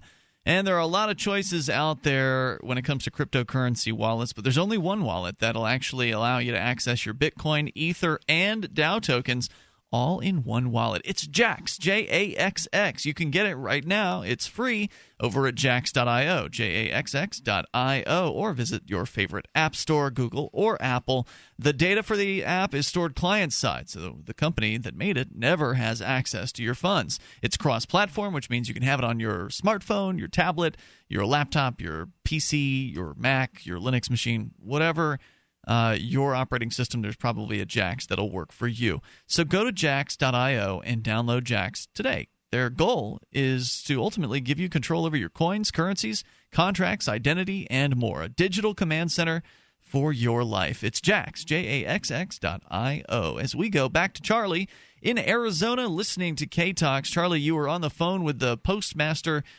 general there in town, and they told you you needed to put some numbers on a mailbox that, as you said, you're out on the equivalent of a rural route, and so the mailbox really isn't anywhere near where your house is. Go ahead, though, with what you were trying to explain to us. Well, I told her I have a physical address. The utility company wanted one, and seeing how the meter is in my yard, it's my physical, and my voter registration is tied to this. So, but I asked her a couple of days ago, should I start using my physical? And she goes, well, no, I need to confirm it, and it's almost like they're going to assign me an address. And I wouldn't be surprised if it's going to be based on GPS coordinates. Like I say, the reasoning she gave me was 911. So hold on, let me ask this question. If the voter registration people have given you an address and your power company has given you an address, and I'm guessing those are the same things, then why would the post office give you something different if you're suspecting they're going to give you something different? Well, that's the thing that disturbs me. Yeah, that's the question. Why? And well, you're the one that's making the assertion that they're going to give you a different address, and I'm asking you why you think they're going to give you a different address. How far from your mailbox is your front door? Probably about one large city block. Okay. Good heavens. All right. So do you have one of these rural routes? Back when I was a kid, my address was Route 2, Box K5J. And then they changed it to, like 15792 State Road, XX, Bradenton, Florida. Right, you're physical, yeah. Well, that's I didn't understand it because, 911, I mean, they know. When you call 911, they know where you're at. Mm-hmm. And it's well to remember that in Britain, the post office actually does a majority of the internal security, let's say. So, interesting. And there are postal police within the U.S. Post Office, and so your concern is, you're just like out of nowhere they're demanding this change, and you're not sure why this is happening now. It's just probably. I thought all of this stuff got done like 12 years ago. Well, it's the it's the bureaucrats. They take because their time. I was living in Pennsylvania, and I used to have this rural Route 1, like everything in the town that I lived in was Rural Route 1, and then they started giving people physical addresses. And that, like I said, was over 12 years ago. And maybe so I thought everything happened everywhere then. Who knows? It's bureaucracy. Really, there's not much you can probably do about it, Charlie. If they're going to put an address down on you, they're going to do it. But it's interesting nonetheless that their excuse is that it's 911. What concerns me. Also, one other thing. Yeah, briefly. Just about a month ago, they passed and signed into law. If any of your lamps on your vehicle are out, including the one in your rear window is out, they now have probable cause to pull you over. Who is this? Who Arizona? drives around with lamps? He's talking about the lights. Stop lamps, your marker lamps. They're called lamps. The lights that light up. I have never heard anybody call those lamps. They absolutely call. Well, the law calls them lamps in the automotive field. That's what I've seen them be called. Yeah. So they have a new reason to probable cause. According to which court or where?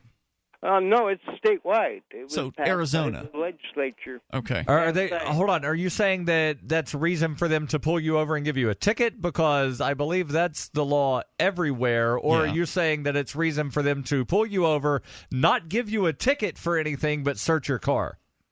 Oh yeah, both. That's disturbing, Charlie. What about, thank you for the call tonight. I appreciate hearing from you. Sometimes they'll it's interesting in New Hampshire. If at inspection time, and we still have inspections here, it's ridiculous. The state of Florida got rid of them in the 70s or at least early 80s. And, they don't have cars piled up on the side of the road or anything like that. But all it is a make-work program for auto body shops or auto shops. But if you put additional lights on your car, so for instance, my truck has 5 lights that are at the top of the vehicle, these yellow sort of lights. They all must work to pass inspection. Now, your car has no lights. Most cars have no lights at the top of the vehicle, but because the lights are there, they must work. And I think that's just kind of one of these silly things. What is this exactly about? It's about writing tickets. Yeah. It's about compliance. I had that happen with the Cruiser that I drive. It had the 3 lights, the 3 brake lights in the back, so the 2 on the right and the left, and then the one in the middle of the windshield. And the one in the middle of the windshield went. I was pulled over for it. They didn't give me a ticket. They issued me a warning, which is pretty common around here. So kudos to the police that give warnings in the Keene, New Hampshire area, because they do it a lot. They issued a warning, and so my solution was just to pull the damn light fixture out. I mean, why bother having to maintain 3 lights when, it's just 3 lights increases your odds of having one of them go out. So I just figured, I'll just have the 2. Why bother? Just pulled it.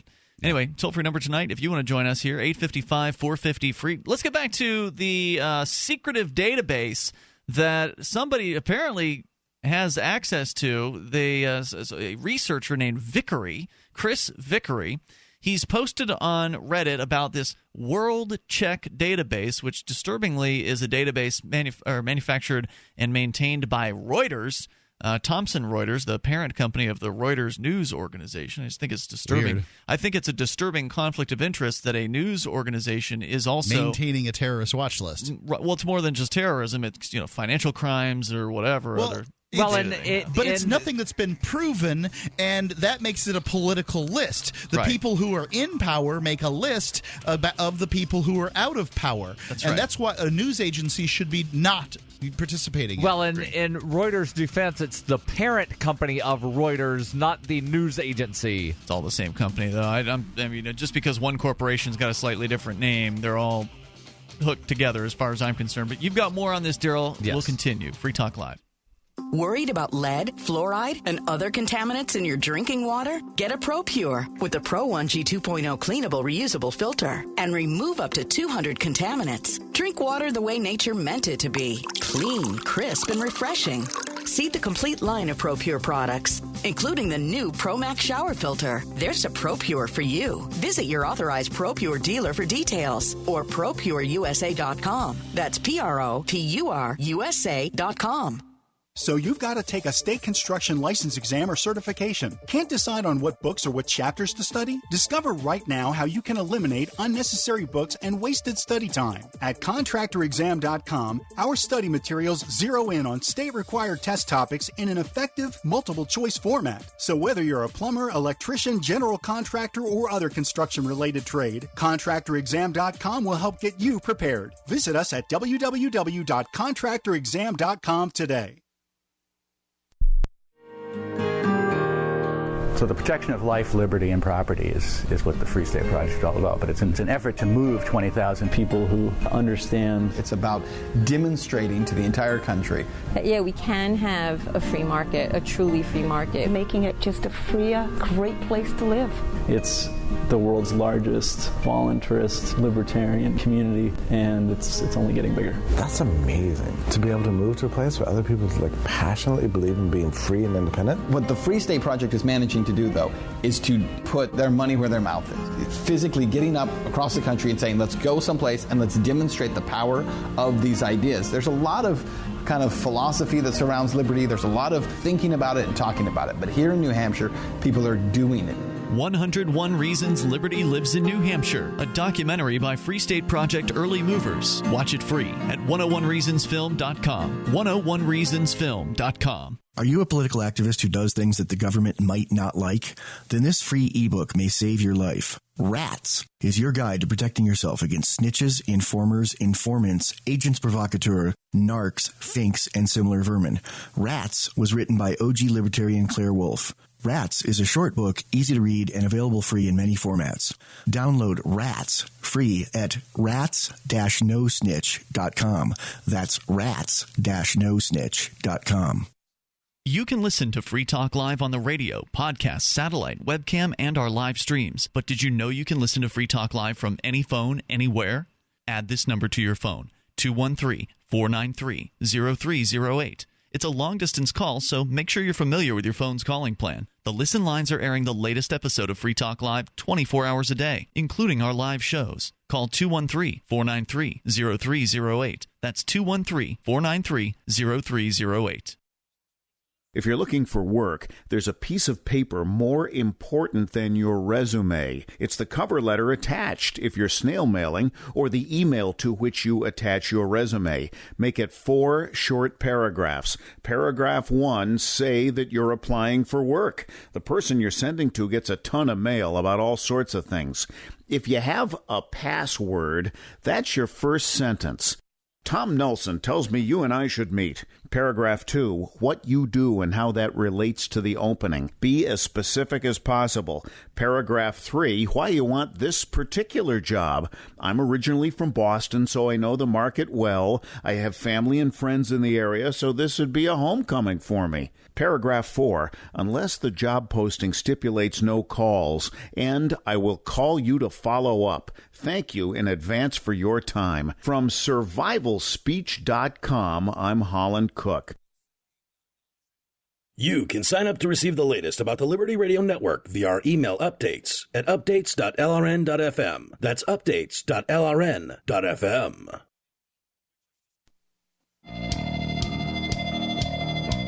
It's Free Talk Live. You're welcome to join us if you want. You can dial in toll-free here at 855-450-FREE. That's 855-450-3733. And don't forget, you can join Free Talk Live in real life at New Hampshire Hemp Fest coming up August 25th through the 28th. Tickets are available now, and they are available at a discount in the month of June, which means you're quickly running out of time to get the discounted versions of these tickets. And all of the tickets, as I understand it, are discounted. There are a variety of different packages and ticket types that you can purchase. But if you do want to see Free Talk Live broadcasting live, you can. You have to have the VIP ticket. Regular ticket holders will not be allowed to get into the rooms because they're expecting this event to be so large in attendance in general. They wanted to restrict who has access to the relatively small media room at Rogers Campground. Beautiful location. You will not regret time at Rogers Campground. It's incredibly strikingly beautiful. I'm looking forward to it. NHHempfest.com. It's August 25th through the 28th. And once again, go grab your tickets now, nhhempfest.com. This is a party, by the way. This is a festival. This is a music festival that has more bands than I could possibly recall or recount. I don't know if the music's ever going to stop. I suspect at a few points there will be people who might take the stage to say a few words, but beyond that, this is what you should be expecting from NH Hemp Fest. Yep, it's going to be a good time. Yeah, I'm looking forward to it. And Free Talk Live is going to make it better. I think so. Certainly going to be a lot of fun. So we're talking about the WorldCheck database, which has been leaked. The person who is in possession of it has, in my opinion, made the mistake, and this is being suggested to him on the Reddit thread that he started, made the mistake of coming out publicly and saying he has it.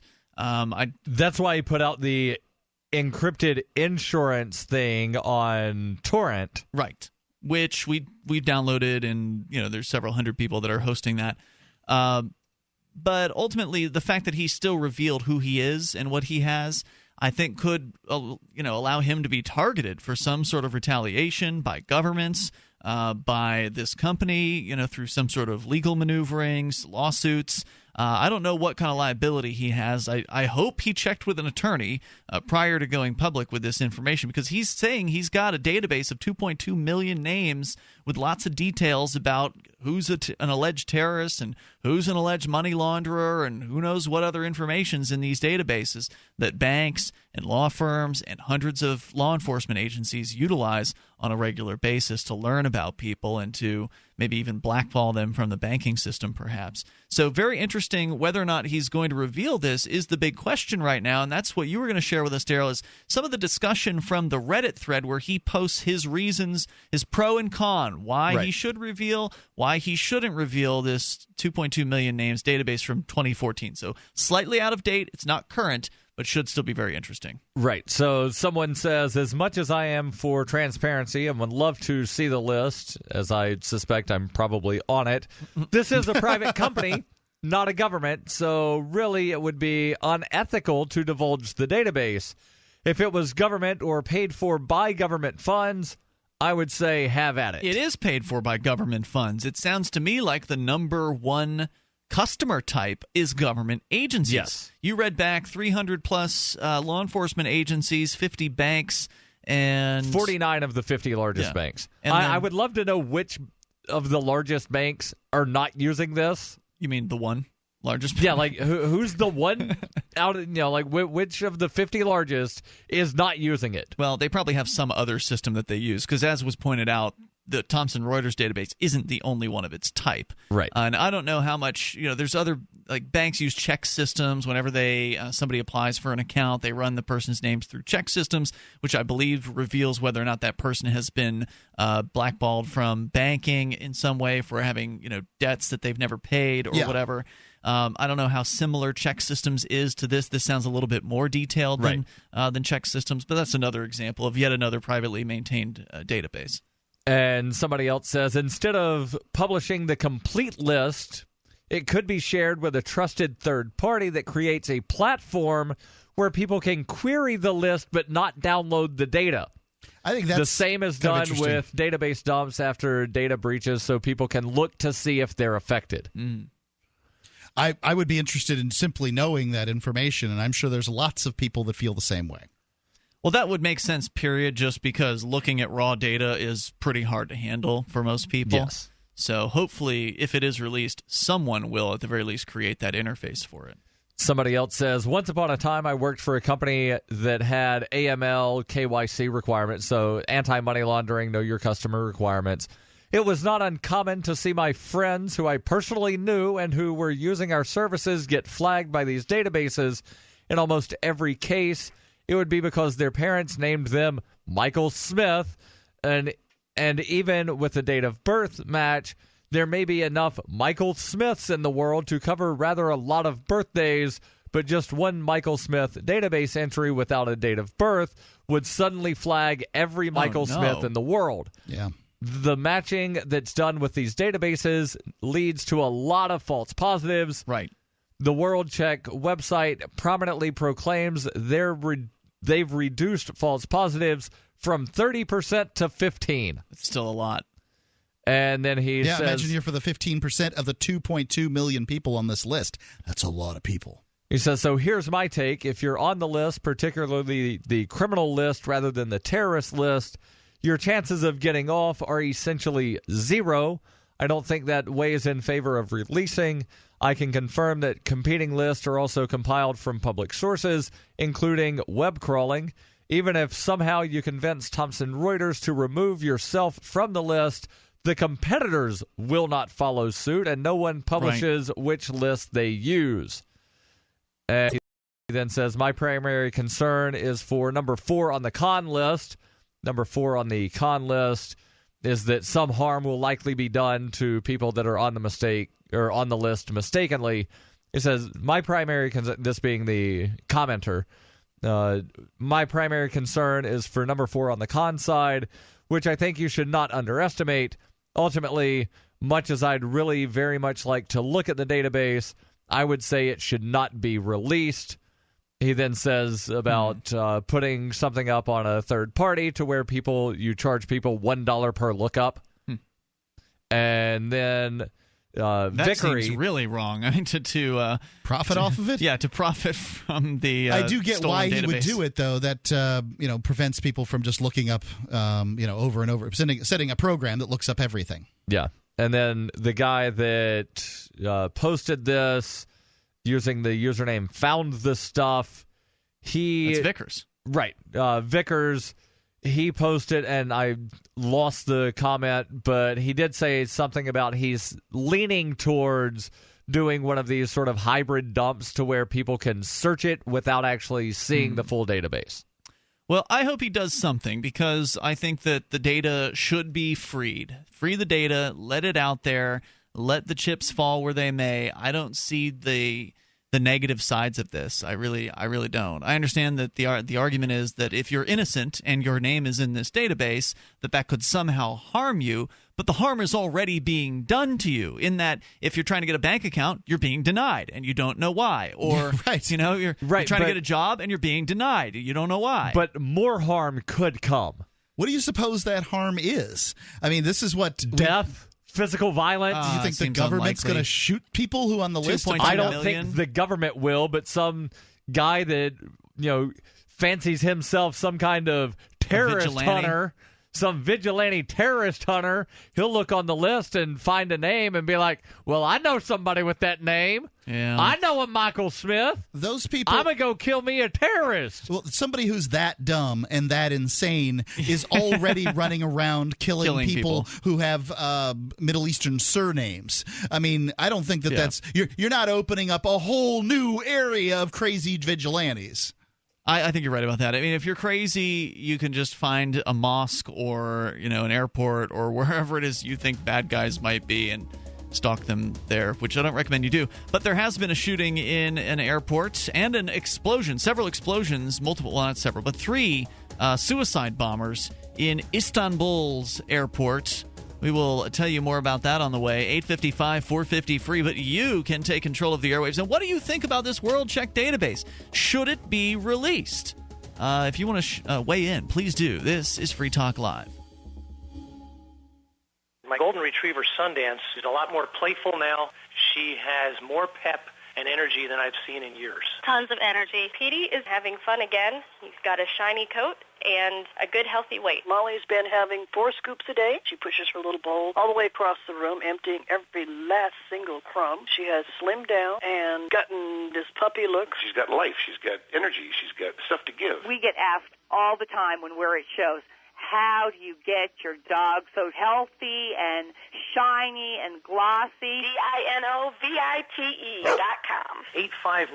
859-428-1000. The omega-3 fatty acids. Flaxseed, zinc, alfalfa. The digestive enzymes that are cooked out of regular dog food. Family will be on Dinovite for the rest of his life. Just feed your dog right. Use Dinovite. If it's working, don't quit. 859-428-1000. 859-428-1000. DINOVITE.com. Here's Dr. Paul Meyer, Christian psychiatrist, author of 85 books, and founder of the national chain Meyer Clinics, to tell you about To Your Health liquid vitamins. I've been taking these every day for over a decade now, and I try to encourage every one of my clients to take them every day. And there's a number of reasons. First of all, it's the best vitamins you can get. It's got dozens of vitamins, antioxidants, and nutrients in it. And then the most important reason why I do it as a psychiatrist and recommend it to my patients is because it's got brain food in it. It's got the essential amino acids. It's got tryptophan, phenylalanine, tyrosine, choline, vitamin B6. And these chemicals that are all natural from food turn into the brain chemicals that make you happy. To Your Health is delicious. Find out more today. Call us 800-801-3459 or visit online at mytoyourhealth.com. Use the coupon code RADIO15 for a 15% discount on your order. That's mytoyourhealth.com.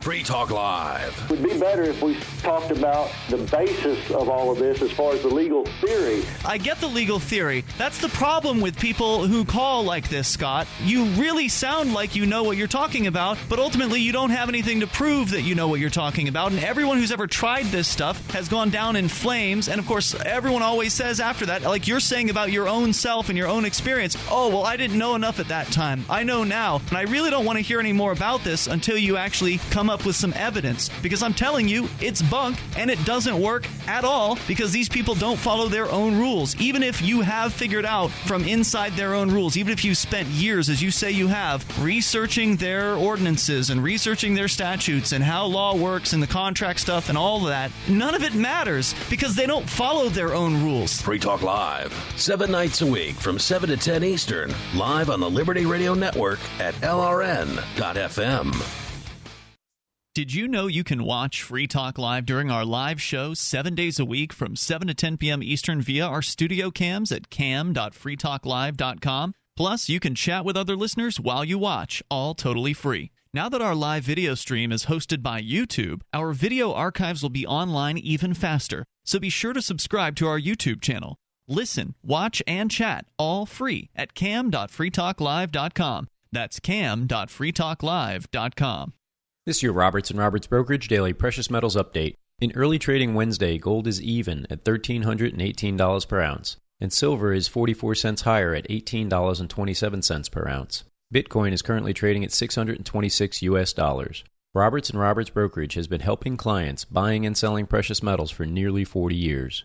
For more information, give us a call at 800-874-9760 or visit us online at rrbi.co.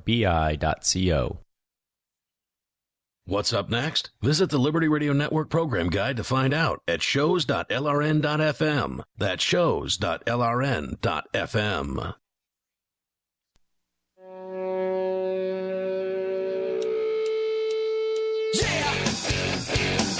It is Free Talk Live. You're invited to join us on the radio waves here toll free.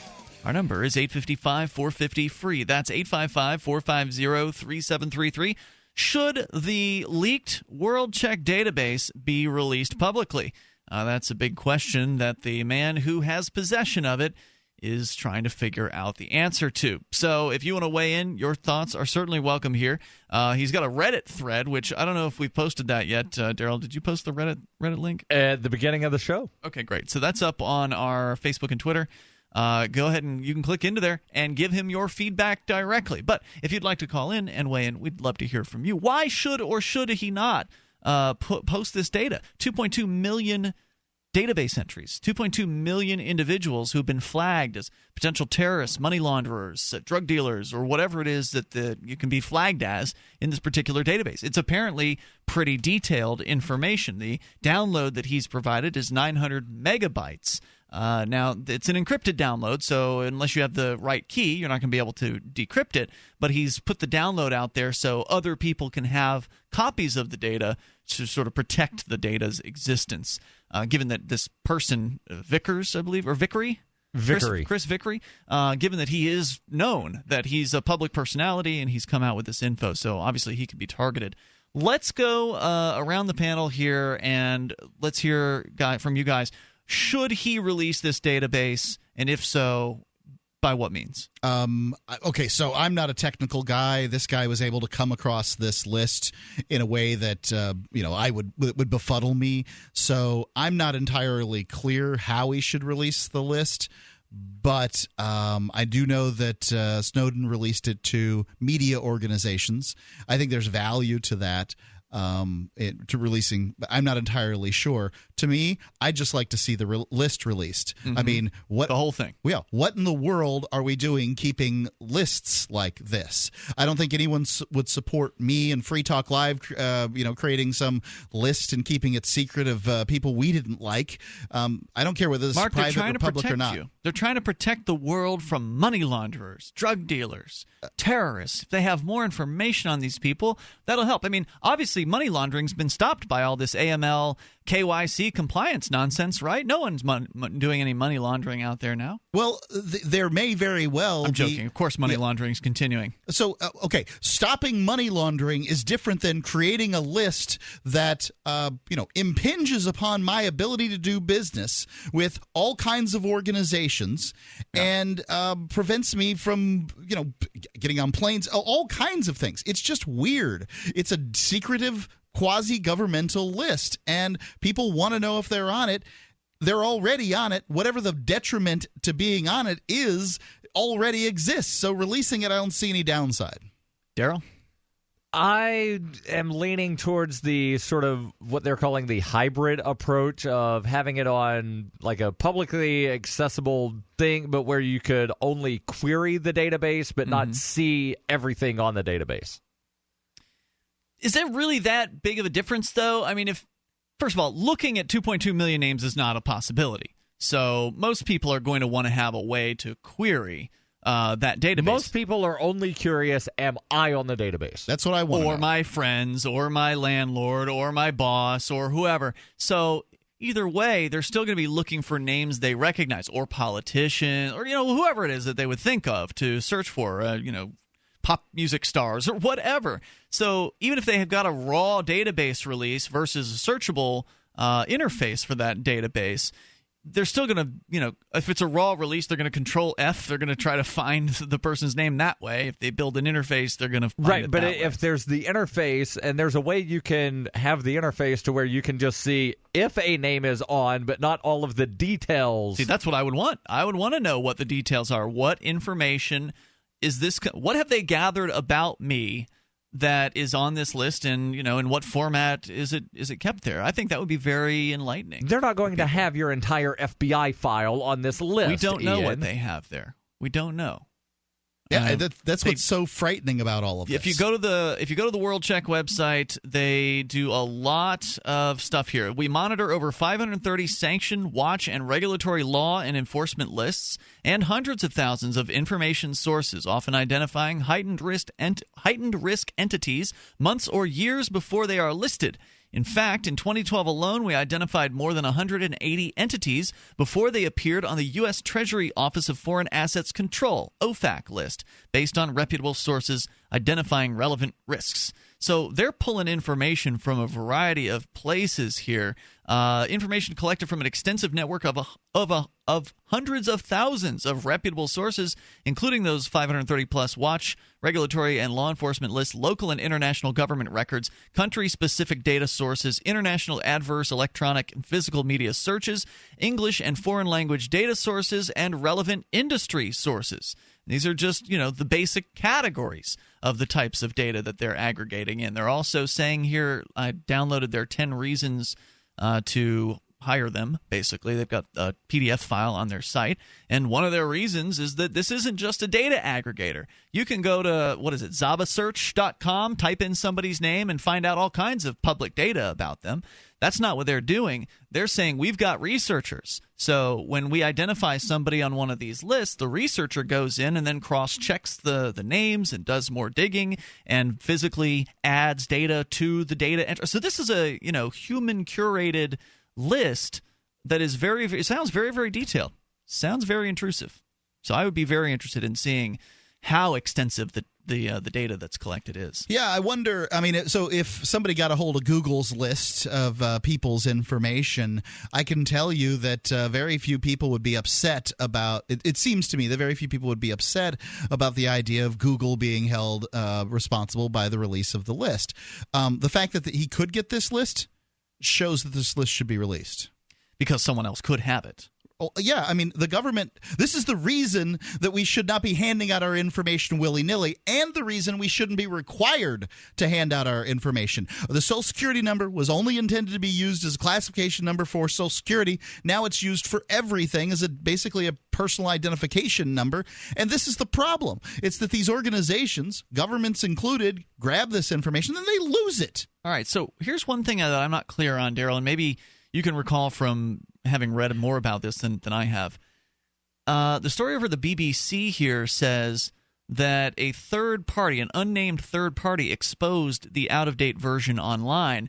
Security researcher Chris Vickery said he discovered the leak. So there's still someone else who has not been revealed who put this online or somehow clued in. It was Vickery. a third party, based on what I was reading, and that was mentioned somewhere in one of these updates, either on the Reddit thread or the Motherboard article that I no longer have open, to where Thomson Reuters said that they have contacted the third party that they were doing business with about removing that list from being publicly accessible. I guess I'm just curious to know how Vickery found it. What was his process that led him to whatever obscure web portal it was that allowed him to access this database, as he said, with no username or password. And also no hacking technique. Right. That's the most important thing. Like, this guy wasn't hacking. He didn't have to break security. The United States government has been clear. There's been court cases where people entering, it was sharing a link on the internet is considered hacking. So anything you do to use a computer is hacking. Let's talk to Sarah. She's in New Mexico. Right now. You're on Free Talk Live. Sarah, go ahead. Yes, you know what? I have more to add to the hoax lunar landing. No one really cares, but go ahead. Hoax lunar landing? You want to talk about... She's one of those. Sarah, hold on. The moon doesn't even exist, Mark. Hold on, Sarah. So, today you're deviating from your normal thing, which is talking about traffic patterns in Albuquerque, New Mexico, to talking about something that's even more irrelevant, a landing on the moon that occurred more than 50 years ago. Is that correct? What a hoax lunar landing, because the Earth was not moving. The Earth was still, and there was no stars in the background. You know, the Earth was Wouldn't it? The Earth revolves 17 times to the people who are in the space station. I would assume on the moon it would revolve, I guess, one time per day, maybe. So you wouldn't see a revolution in some video. No, if you're on the moon revolves around the Earth at the same speed, once every 29 and a half days. Yeah, but the Earth spins while the moon goes around. Right. Yeah, the Earth spins, and also the moon moves around the Earth every 28 days. So you do know it's not spinning like a top, in that you can see it spin real fast when you look at it, right? Like if you're on the moon and you look at the Earth, it's not going to be just shooting around super, super fast where everything's blurry. There was no stars in the background. And you do understand these are old camera technologies that you're talking about. They've since had people in space that have taken pictures from the International Space Station and elsewhere. Thanks for your call tonight, Sarah. Hour number 3 is on the way. This is Free Talk Live. For Bitcoin to be ubiquitous, people need to use it. For people to use it, they must have it. How can we get Bitcoin into more hands? Well, tipping might be a great way. What if you could include a bonus Bitcoin tip along with your regular tip to a server? What if that Bitcoin returned to you if unclaimed after 30 days? An attractive business card-sized Bitcoin tip that is easily claimed, gives instructions on wallets, spending, and returns to the user if unused? Tip.freetalklive.com. Tip.freetalklive.com. Are you searching for your soulmate? Someone you can trust, who will never betray you or cooperate with the NSA? Stop searching. With EasyDNS, you found a keeper. EasyDNS does it all. Domain names, web hosting, and managed WordPress hosting. EasyDNS stands up for your internet freedom, and with servers in Canada, they do not cooperate with the NSA. Go to EasyDNS.com. You'll love their services or get a full refund. They guarantee it. And they accept Bitcoin. That's EasyDNS.com. If you want to move to the free state and you're looking for some real estate. Oof, I think we've all had enough of that jingle, don't you? If you're going to invest in property in New Hampshire, it just makes sense to support a Liberty-friendly realtor. Call Mark Warden of Team Porcupine Real Estate for investment property or rentals in the Free State. Or visit his website. Come on, you know it. PorcupineRealEstate.com. LRN.FM is proud to announce our official listening apps for Android and iOS devices. Now you can easily tune into our streams anywhere, anytime on your smartphone or tablet. Just visit apps.lrn.fm or search for LRN.FM in the Android or Apple app stores. Please download, rate us 5 stars, then share the link on your social media and let your friends and family know how you're listening to LRN.FM. Download it now, free at apps.lrn.fm. You're listening to the live edition of Free Talk Live. Hour number 3 is next after the news here on the Liberty Radio Network at LRN.FM. From Keene in the Shire, the Liberty Media capital of the world, this is Daryl W. Perry, host of FPP Radio News for Wednesday, June 29th, 2016. Silver is trading at $18.30 per ounce. Gold is valued at $1,321 per ounce. And according to BitcoinAverage.com, the average price of Bitcoin is $636.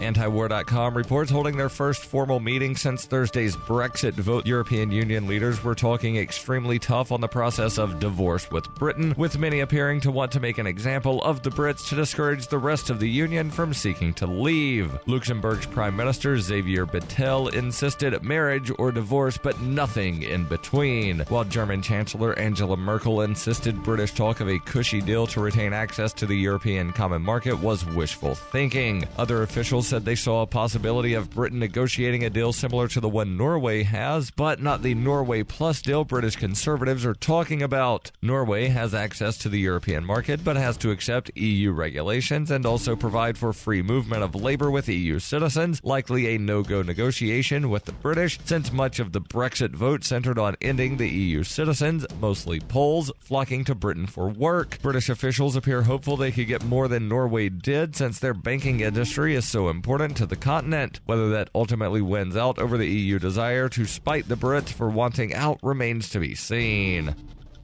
If you're fed up with the government running every aspect of your life, but you're not listening to the Lava Flow podcast yet, what's wrong with you? Go right now to thelavaflow.com/listen. The Lava Flow podcast, channeling the flow of information to the libertarian, anarcho-capitalist, voluntarist, and agorist community. Subscribe today using any podcatcher at thelavaflow.com/listen, or just go back to sucking up to the government. The Lava Flow podcast, striking the root every episode.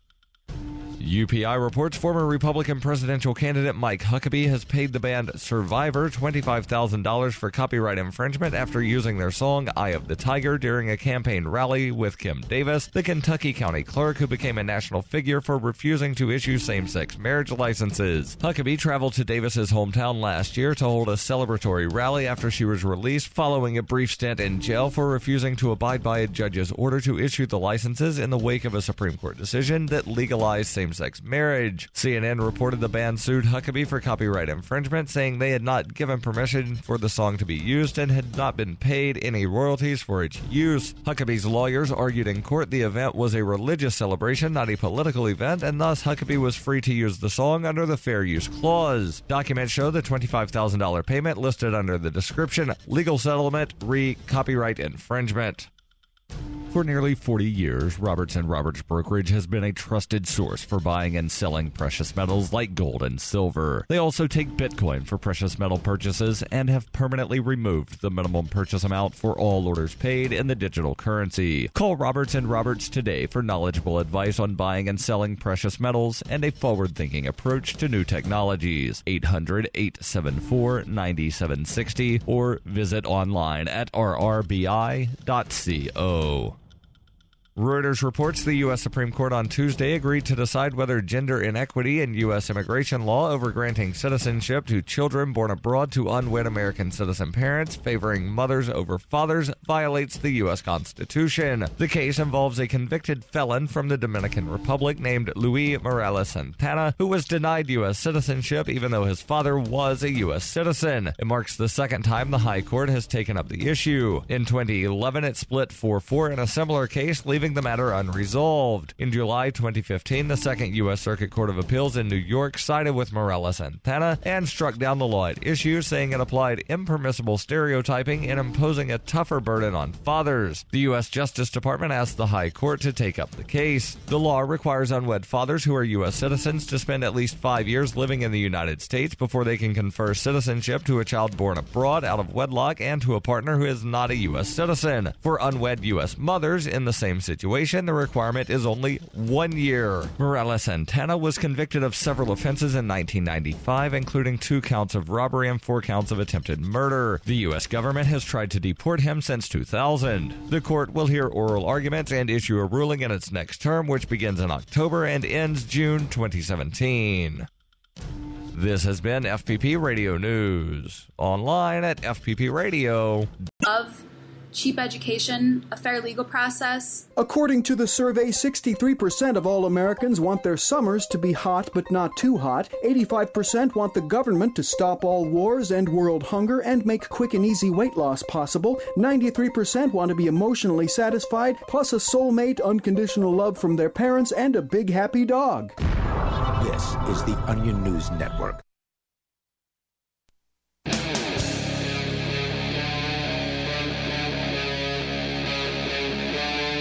Free Talk Live.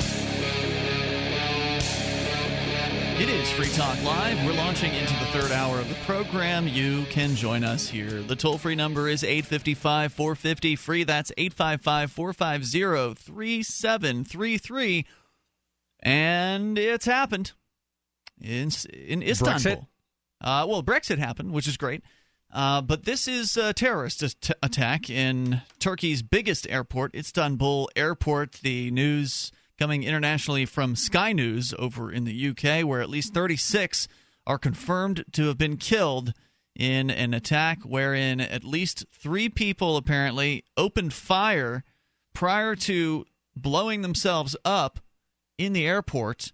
And the first question I had before I had read any of the details from the story was, do you think the bombers went through the security checkpoint before they blew up their bomb packs? Yeah, you asked it right here. Because all those people are collected outside of the security checkpoint. If you're going to if you wanted to blow a bunch of people up and you didn't want, and you felt like in some way or another you were stopped by security, well, good place to do it if you wanted to do such a thing might be at the airport checkpoint. This is what we've been saying here on Free Talk Live, is that the security checkpoints at these airports are nothing more than security theater.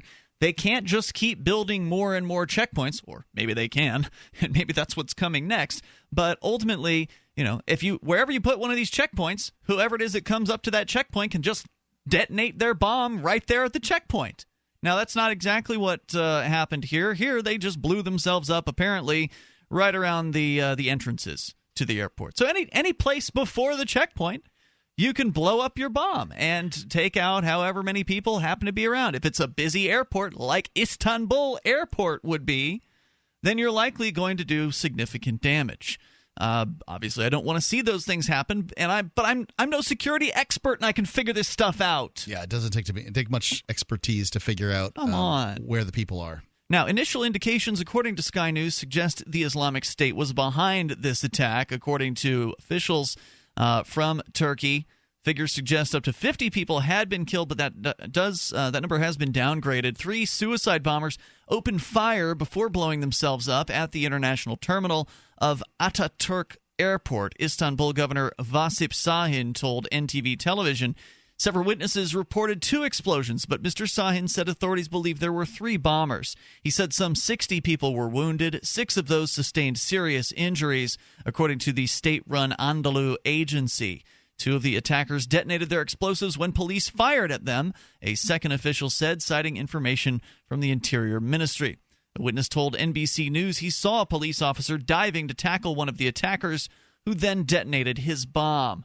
The attack is understood to have happened near the airport entrance before the assailants would have gone through security checks. Surprise, surprise. Yeah.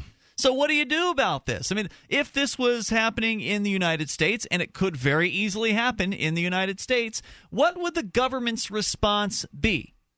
How would Nobody can drive a car onto airport property unless they're actually the passenger.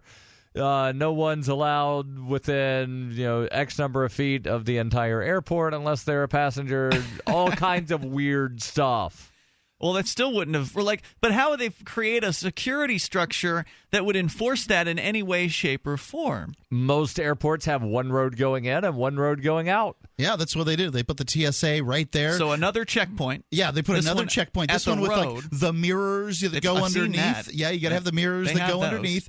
You have to have people with MP5s low slung over their necks. That's good and threatening. You remember what those people look like down on Wall Street? The police officers look like on Wall Street. Machine guns. You want sunglasses, right? The helmets. Dogs. The helmets that look like stormtrooper helmets, the old not stormtrooper helmets, the old German helmets. Now they use those for. We have some for martial police. music playing in the background just for the added effect. You need the bulletproof vest that says "police" across the front. Mm-hmm. You could probably use an AR-15 instead of the MP5, but whatever. You just need something. Just have the Imperial March playing on loop. Dun dun dun. Yeah, it was so funny. On Anarchy After Dark a few weeks ago, they had Johnson on, and they were actually playing songs like the Imperial March in, I think it was the major key instead of minor, one or the other. They reversed it from one key to the other, and it made it sound like some sort of martial action, something sort of like positive country anthem that you would hear. Oh, really? Somewhere. Wow. Yeah, it was really interesting hearing that. So, what are they going to do? Set up road-based checkpoints where, like you said, Daryl, only people who have tickets will be allowed through? Are they going to be feeling people up at that checkpoint? Because you could always just buy a ticket and then blow something up to get through that one. I mean, so there's always going to be a way through these and to disrupt these security checkpoints. What do they do at the checkpoints? There's a video out there of me being stopped at a internal immigration checkpoint the United States. This is a checkpoint in the United States, many miles from the border. It's not a border checkpoint. And they're basically claiming that they're checking for your citizenship. They've got a dog. Apparently, the dog can sniff out foreigners, which is a pretty damn good dog. If you can imagine a dog that's got a nose so good that it can tell where someone was born and what their citizenship the dog is. You think that's good? In Utah now, the police have canines that sniff for porn on USB sticks. No, they're sniffing for USB sticks. They're looking for the chemicals in the USB sticks. And in the case of the dogs, they're specifically looking for people that have porn on USB application. drives. That's the application. If they were looking for something else on a USB drive, you could use the dog to find that too. But in the case of the dogs in the cars, they're just searching for humans. They can't smell whether the person's an immigrant. They're just trying to determine, is there a person in this trunk? That the dog isn't that well trained. Yeah, so they're going to have some dogs. That's absolutely the case. What they did at the checkpoint is they just bother people. They say, "Are you a U.S. citizen?" Right. And you answer, I assume if you answer no with a funny accent, then they've got more questions for you. Now, in my case, I asked, do you have reasonable, articulable suspicion to assume that I'm not? Because when police begin asking questions, I've been advised by attorneys never to answer law enforcement's questions. So I want to know, if they have, I mean, they've begun an investigation by asking me a question. I want to know, do they have reasonable articulable suspicion? And they know that they've got no standing to make you answer a question. So they just bother you a little bit. Yep. So, what's coming next after this? Well, you can speculate. Meanwhile, we go to your calls about whatever's on your mind as we talk to Dave in Ohio. You're on Free Talk Live. Hello, Dave. Dave in Ohio, going once. Dave in Ohio, going twice. We're going to put Dave on hold. Maybe a problem with his cell phone connection. We'll try different Dave. This is another Dave. This one's in New Hampshire. Do we have this Dave? Dave in New Hampshire. You know what? At this point, I'm thinking there's some sort of issue at the network studios where perhaps the potentiometer for our callers has not been turned up, perhaps on That'd be an my accident. guess. I'm going to put both Daves back on hold and ask for them to be patient. I just heard a noise. We will do it. You heard something there? Yeah, I did. Okay, I didn't hear anything there. Oh, yep, there is somebody you guys there. hear me now? Dave in New Hampshire. Okay, yes. Well, that's who I think I am. All right, Dave, go ahead. Is that who I sound like? Okay, yes, good. You sound right. like Dave Ridley from yeah. RidleyReport.com. The man getting a lot of credit for launching the NH Exit movement in the mainstream media here in New Hampshire. All right, so I've got a question before Dave gives whatever reason he called in for. Is it NH Exit or is it Nexit? NH Exit. Okay. NH Exit. I've been saying it wrong. Yeah. You've been getting a lot of coverage. Congratulations, Dave. I've heard that you guys are already planning another protest, another demonstration outside of another federal building. This one's going to be in Portsmouth coming up next month. So it's great that you guys are keeping up the momentum, keeping NH Exit in the news. What were you calling about tonight? I wanted to mention that the union leader has actually, thanks for the kind words, by the way, but the union leader, the main newspaper in New Hampshire, has ran a poll today, an unscientific poll, asking readers if they would vote to leave the union. Yes, and so far it is not a majority who are voting to leave the union, but around, 40% last time I looked? Yeah, 41% favored leaving, and I guess about 57 or 58% favored staying, with 2% undecided. I may have the numbers slightly wrong. What I was surprised about, if you want to stand by, Dave, we can talk more about secession here in moments. I was surprised there are so few ambivalent voters in that. People feel strongly about this. Every once in a while, you get information that's worth changing your life for. This is one such time. You can save up to and beyond 25% on all purchases at Amazon. You probably heard of Bitcoin and just not thought much about it. You certainly know that you can get competitive pricing at Amazon, but now you can get a 25% discount on nearly everything you need to live. I've just given you a huge raise, and all you have to do is claim it.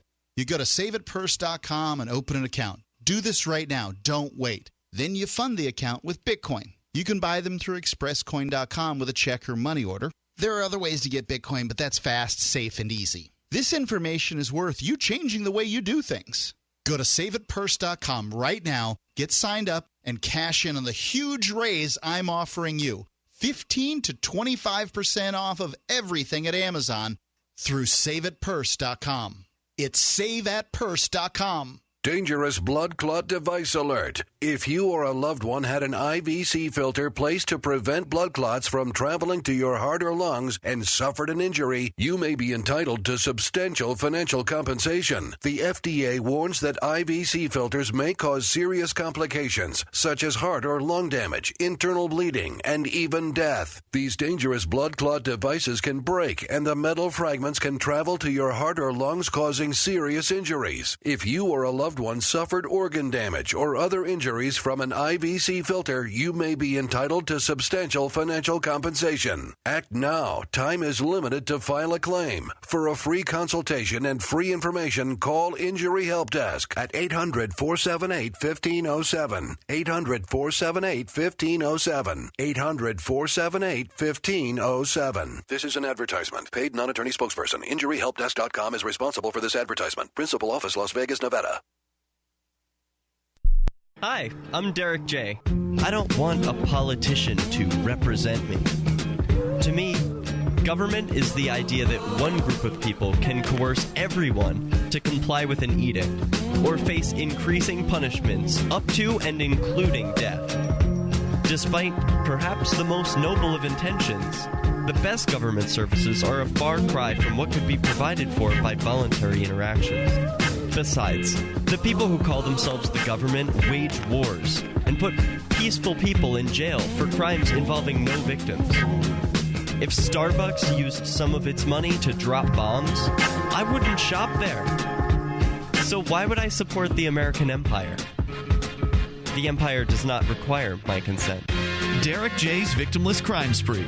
Watch it for free and order the Director's Cut DVD at victimlesscrimespree.com. That's victimlesscrimespree.com. The three most important things you can do for Free Talk Live are: 1, share one episode a week on Facebook or in some other social networking site. 2, buy the things you buy online through shop.freetalklive.com. 3, give $5 a month to the AMP program. You likely buy all kinds of things online. Amazon is the largest online retailer. You can get what you need at the same prices with free Super Saver shipping by going to shop.freetalklive.com. Please do your online shopping at shop.freetalklive.com. Are you tired of governments murdering people around the world? Stop using their money. There is an alternative. Bitcoin is a stateless free market non-political currency. Bitcoin cannot be inflated or controlled by any government. By using their money, you are helping the state. Stop doing it. You have an incredible alternative available now. Learn it, use it, spread it. Get started with Bitcoin at bitcoin.com. That's bitcoin.com. If you enjoy LRN.FM, please contribute to your favorite shows via their websites and become an amplifier at amp.lrn.fm. That's amp.lrn.fm.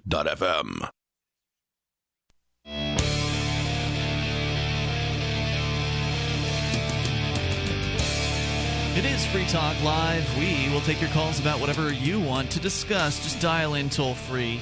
855-450-FREE. That's 855-450-3733. All of us in the studio here tonight are on currently the MyPillow, mypillow.com. It is. You mean sleeping at night on a MyPillow? Yeah, I'm not currently sitting on one. Although, it might not be a bad idea.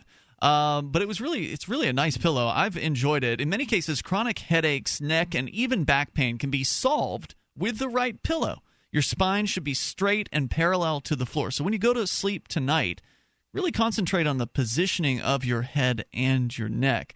And the MyPillow is designed to fit to the shape of your body and hold your neck in the proper position. I've been sleeping with it for a couple of months now, and I think it's great. In fact, I had to get another one because Renee basically jacked the pillow from me, and she started using it because it's pretty comfortable. Plus, it's washable, which is something I've never heard of in the realm of pillows before. You can actually put this thing in the wash and then dry it, and you're good to go. In fact, they recommend that every several months. Yeah, not just it is washable, but think about for a second how dirty your pillow probably is. If you've had it for 10 years or something like that. If it's a down pillow, yeah. I mean, let's be serious. This is an animal product to start with. And then you're sleeping on it night after night after night. Sure, you're using pillowcases and things to protect it. Let's hope so.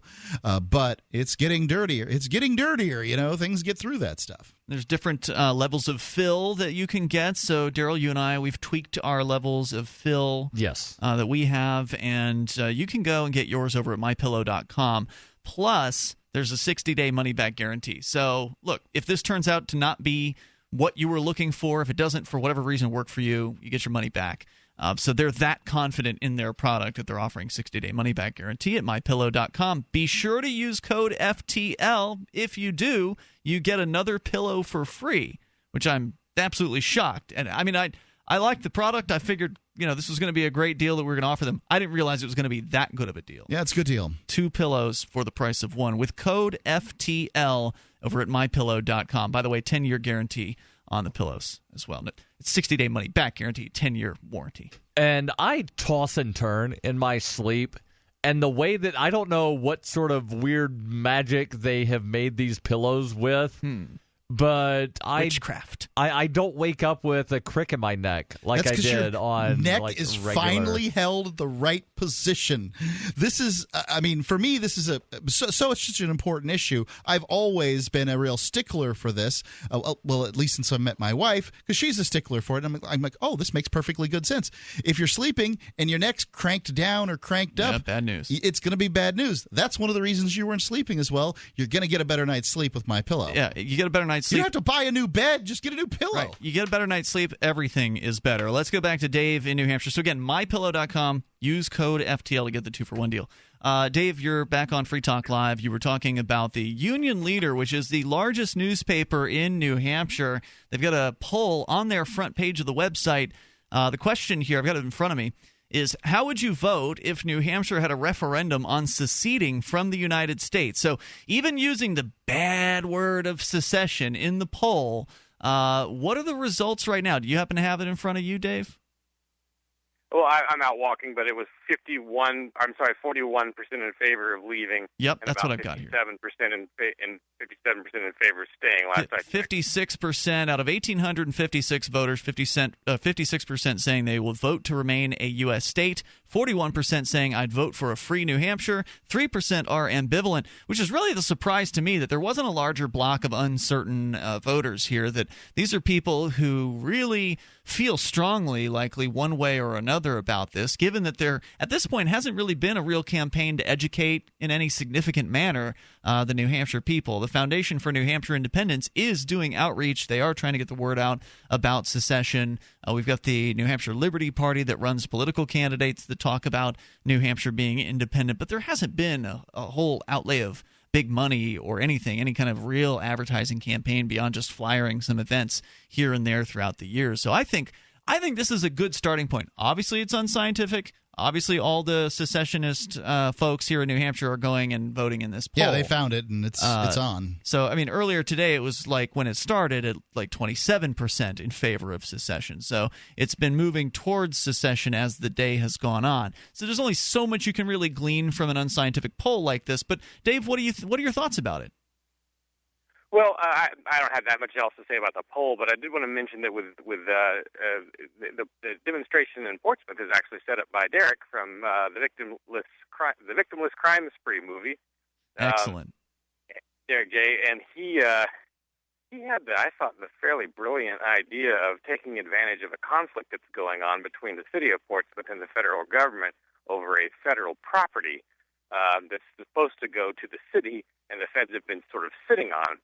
So that's going to be the point of the demonstration, and it sort of, brings all the, different bad things that big governments have done to shove little governments around, as opposed to just being us freedom lovers versus the authorities. This is one where we can sympathize with the local government and support it to some extent in its fight with the larger government.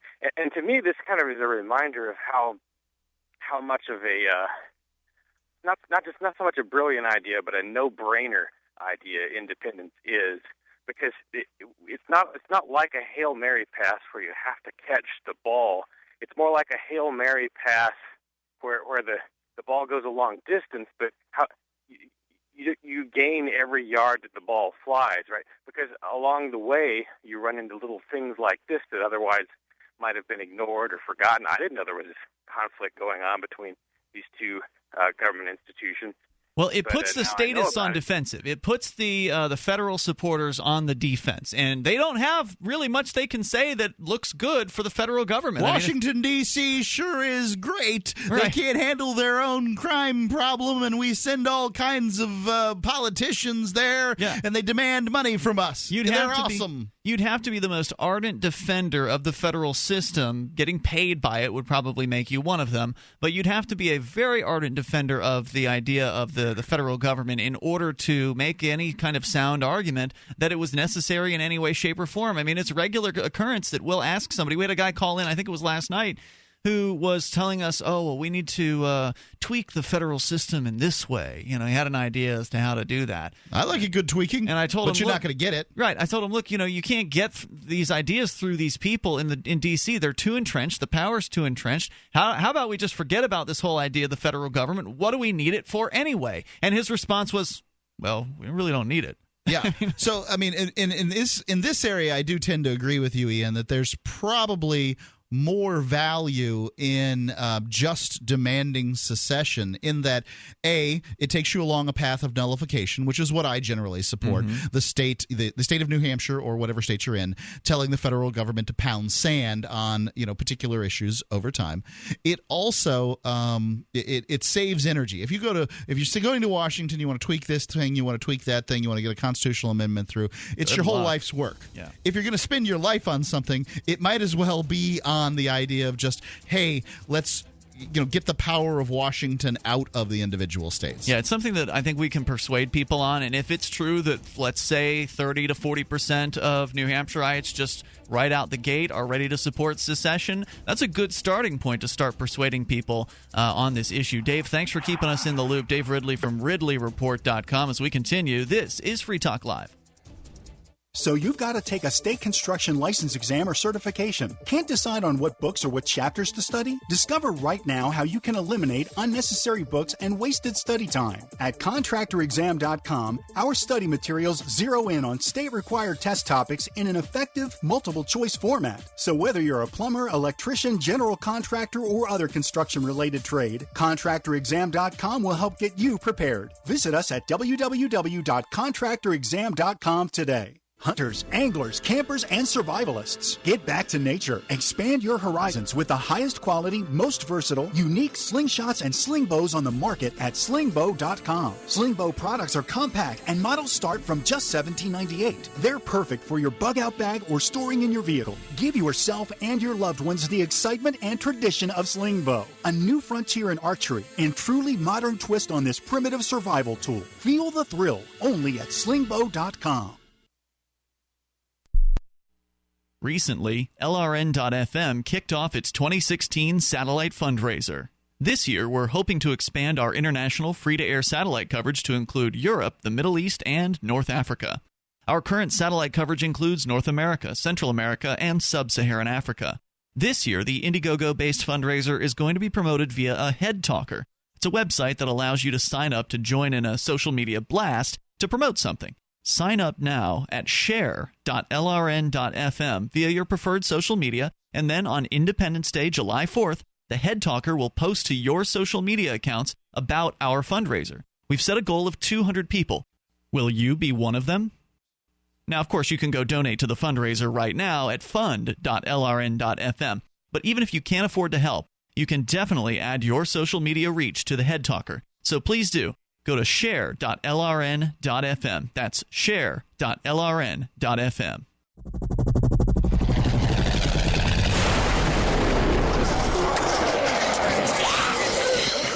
In Survivor Max 2, School Bites, Max must scavenge through a wasteland swarming with the undead. Desperate to find the medicine he needs, he discovers a community of survivors at his former school. Has he finally found the safe haven he's been looking for, or will he discover that school bites?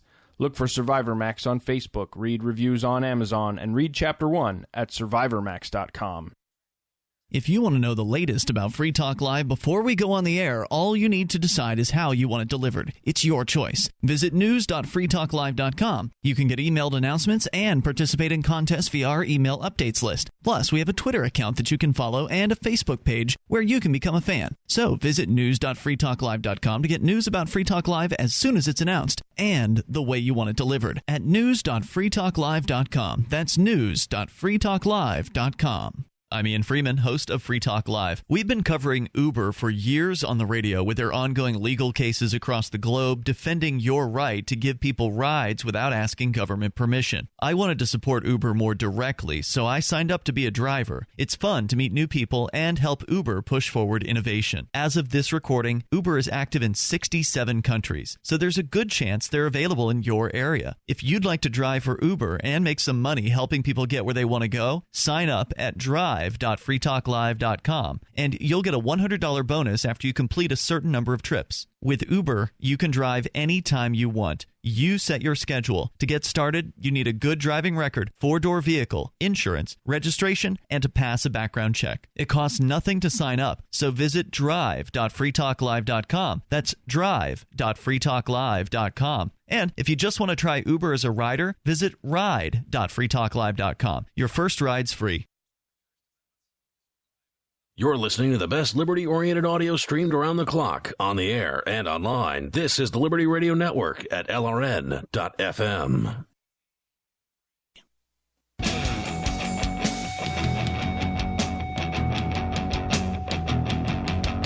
It's Free Talk Live. Plenty of time for you to join us here. The toll-free number is 855-450-FREE. That's 855-450-3733. And we just had Dave Ridley on from RidleyReport.com talking about the NH exit movement, that it's still small. It's still kind of in the initial phases, but has already received a fair amount of press coverage. And, the reason for that is because about a dozen or so people, maybe 15, went out on Sunday. Not the best time for a protest, but they did it on Sunday outside of a federal building in Manchester. We put the news out about it in advance, letting the media know that it was going to be happening. A couple different media organizations showed up. They reported on it. And then, of course, media is like a monkey see, monkey do kind of business to some extent. So sure is. Other media saw the first media stories that came out, and so they wrote their own versions of stories, which were based, sadly, on the originals, not based on any new reporting that those other organizations did. But nonetheless, it still got spread around more than it otherwise would have. This is, good free publicity for NH Exit that was all created because somebody, in this case Dave, who called our show a moment ago, decided to create this event and promoted it here in New Hampshire, where it's relatively easy to find people who are willing to help out. Even after a long week at the Porcupine Freedom Festival, he managed to get over a dozen people to show up because most people probably beat tired if they were at PorcFest. He managed to get a dozen plus people to show up at this event on a Sunday evening.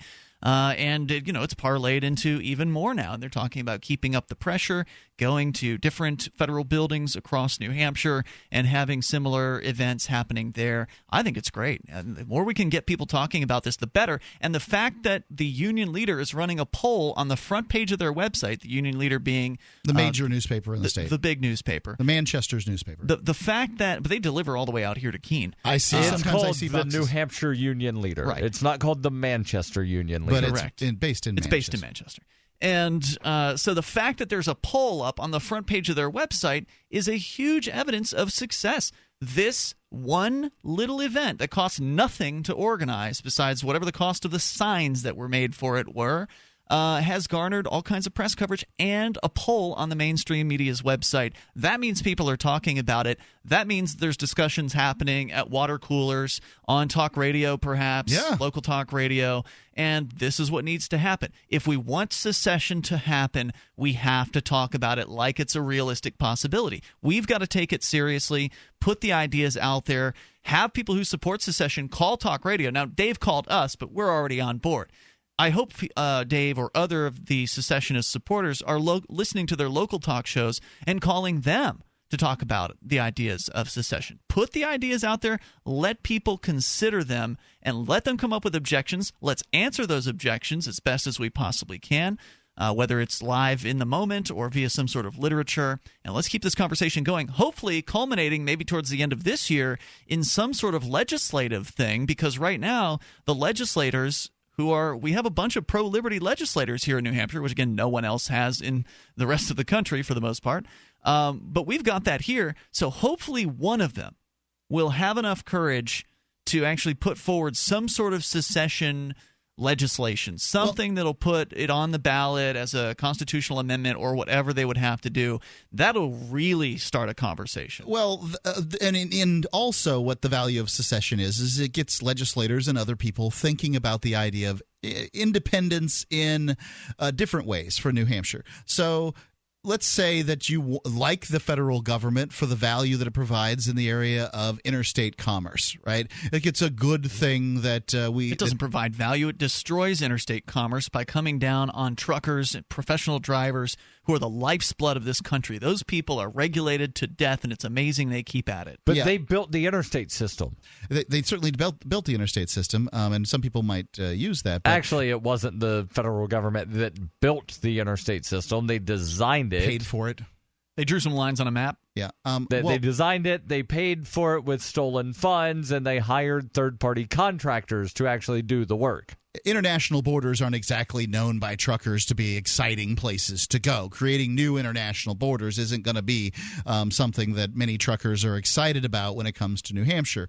So, but if you can get New Hampshire or other states, I'm all for other states doing this too, just to tell the federal government back off in whatever it is. Like, we have the sovereign power, and that is the way it was all designed in the first place. The federal government has usurped this stuff.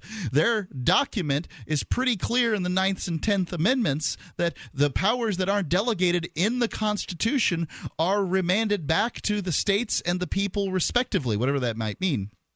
And but it does certainly mean the federal government doesn't have any power that is not enumerated in the Constitution. And them using things like the Interstate Commerce Clause, the General Welfare Clause, and all these other clauses to just do whatever the hell they want is, to my mind, unconstitutional. Let's go to Tim in Wyoming. You're on Free Talk Live. Hey, Tim.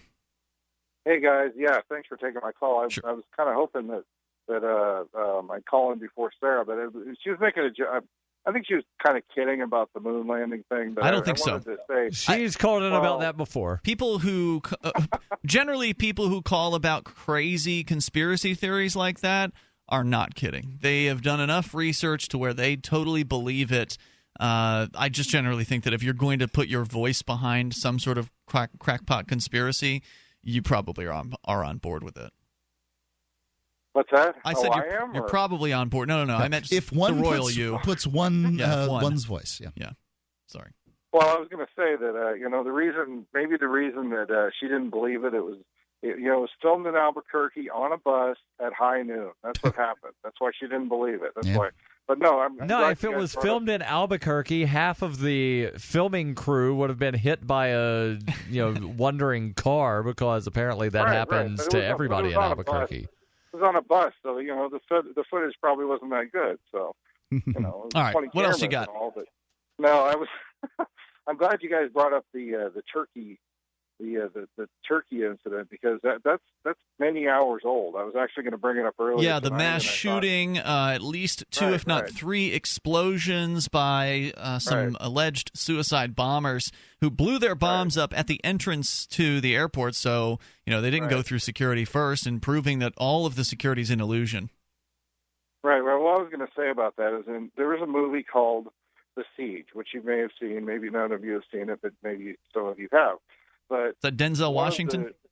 Right, Denzel Washington, Bruce Willis, Rene Russo, I think. Anyway, the character who turns out to be the worst of the bad guys in the movie says, "Can you think of a better target?" When he's talking about a march through downtown. He says there's a march that's going to happen, a unity march between different factions who were against what's happening. And he said, "Can you think of a better target?" And that's the whole idea behind the car bombings. It's the idea behind any kind of suicide bombings. They go into a crowded marketplace. They go into a theater. They go into wherever they happen to go into. And especially in Turkey, I mean, there are a lot of people armed in Turkey. But if you own firearms there, you better be vetted by the government. You better be part of the government. And I mean, police, military, or secret police or something like that, because that's the only way you're going to have a firearm of your own. So there was no one there to stop these guys if they were going to blow people up. I mean, that's the difference between what we have in our country and what they have in their country, is we have firearms to protect ourselves from these very incident. One of the distinctions of the United States of America is that there's more firearm freedom here than there is in most places in the world. Even places that where there are firearms are commonplace, Iraq comes to mind. In many cases, it's just that many of their laws aren't enforced. But I don't think firearms mean freedom, but they certainly do mean that politicians may, be backed up a little bit. Well, what I mean by firearms, not necessarily meaning freedom. What I mean is that we have them. I mean, you're in New Hampshire. You're on the East Coast, where the founding of our country took place. where everyone there understood what a firearm was supposed to be. Okay, it's putting food on the table and it's keeping you from being killed by marauding Indians. Okay, that's another thing. But at the same time, the government can't come and just stomp into your house whenever they feel like it. Tim, thanks for your call tonight. I appreciate it. Our toll-free number here is 855-450-FREE. Your thoughts on the attack in Istanbul or whatever's on your mind goes on Free Talk Live. This is a warning to all household pests, to all cockroaches, spiders, ants, rodents, and other pests. If you've just made yourself at home in someone else's home, you'd better hope the owners never hear about Terminix, because Terminix has the know-how and the means to do whatever it takes to remove you from that home. Terminix has over 85 years of experience exterminating invaders like you. And right now, they're making it easier than ever for homes to be protected by offering a free pest estimate to every caller at 1-800-689-2939.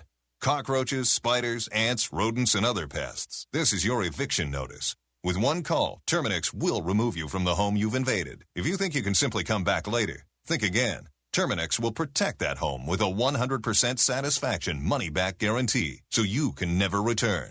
Warning, homeowners are calling Terminix right now for a free pest estimate at 1-800-689-2939. 1-800-689-2939. Limitations apply. See plan for details. Hi, this is Ron Paul. I'm a former 22-year congressman and Republican presidential candidate. I'm here to tell you about something that just might save your lives. You never know when there will be another Katrina, an economic collapse, or a serious drought. We should all have a little food storage that will carry us through tough times. I'm going to tell you about a great way to do that. A U.S. company named Harvest Right has a kitchen appliance that can help you be prepared. It's a home freeze dryer. With the product, you can preserve the food your family loves. And the best part is, the food will last 25 years and still taste great. I've tried it, and it's amazing. With a home freeze dryer from Harvest Right, you can literally freeze dry anything you eat, even things like ice cream. To learn more, call Harvest Right today at 800-594-4635 or go to harvestright.com. That's 800-594-4635 or harvestright.com.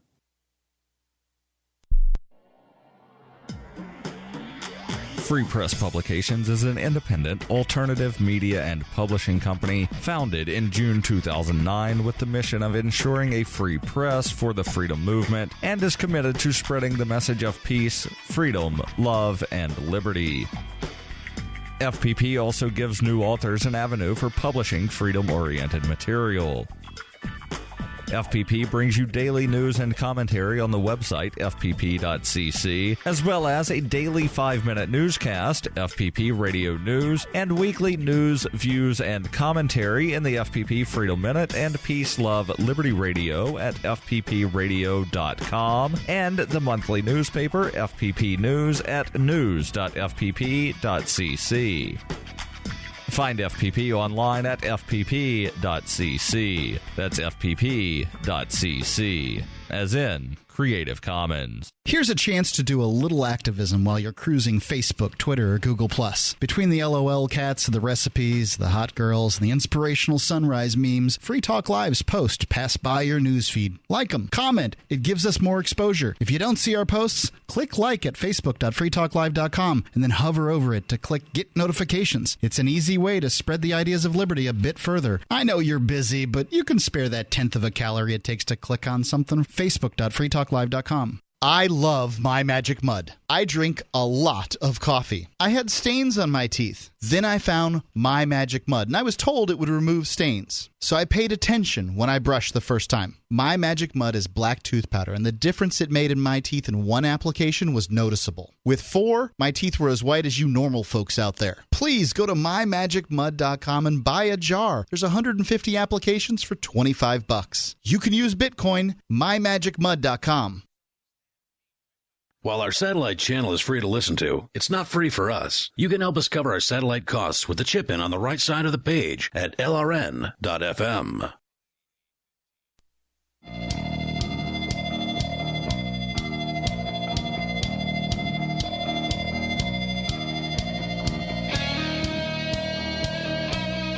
This is Free Talk Live. You can bring up anything you want. Just dial in toll-free here. 855-450-FREE. That's 855-450-3733. We do have Skype. Skype username is LRN.FM.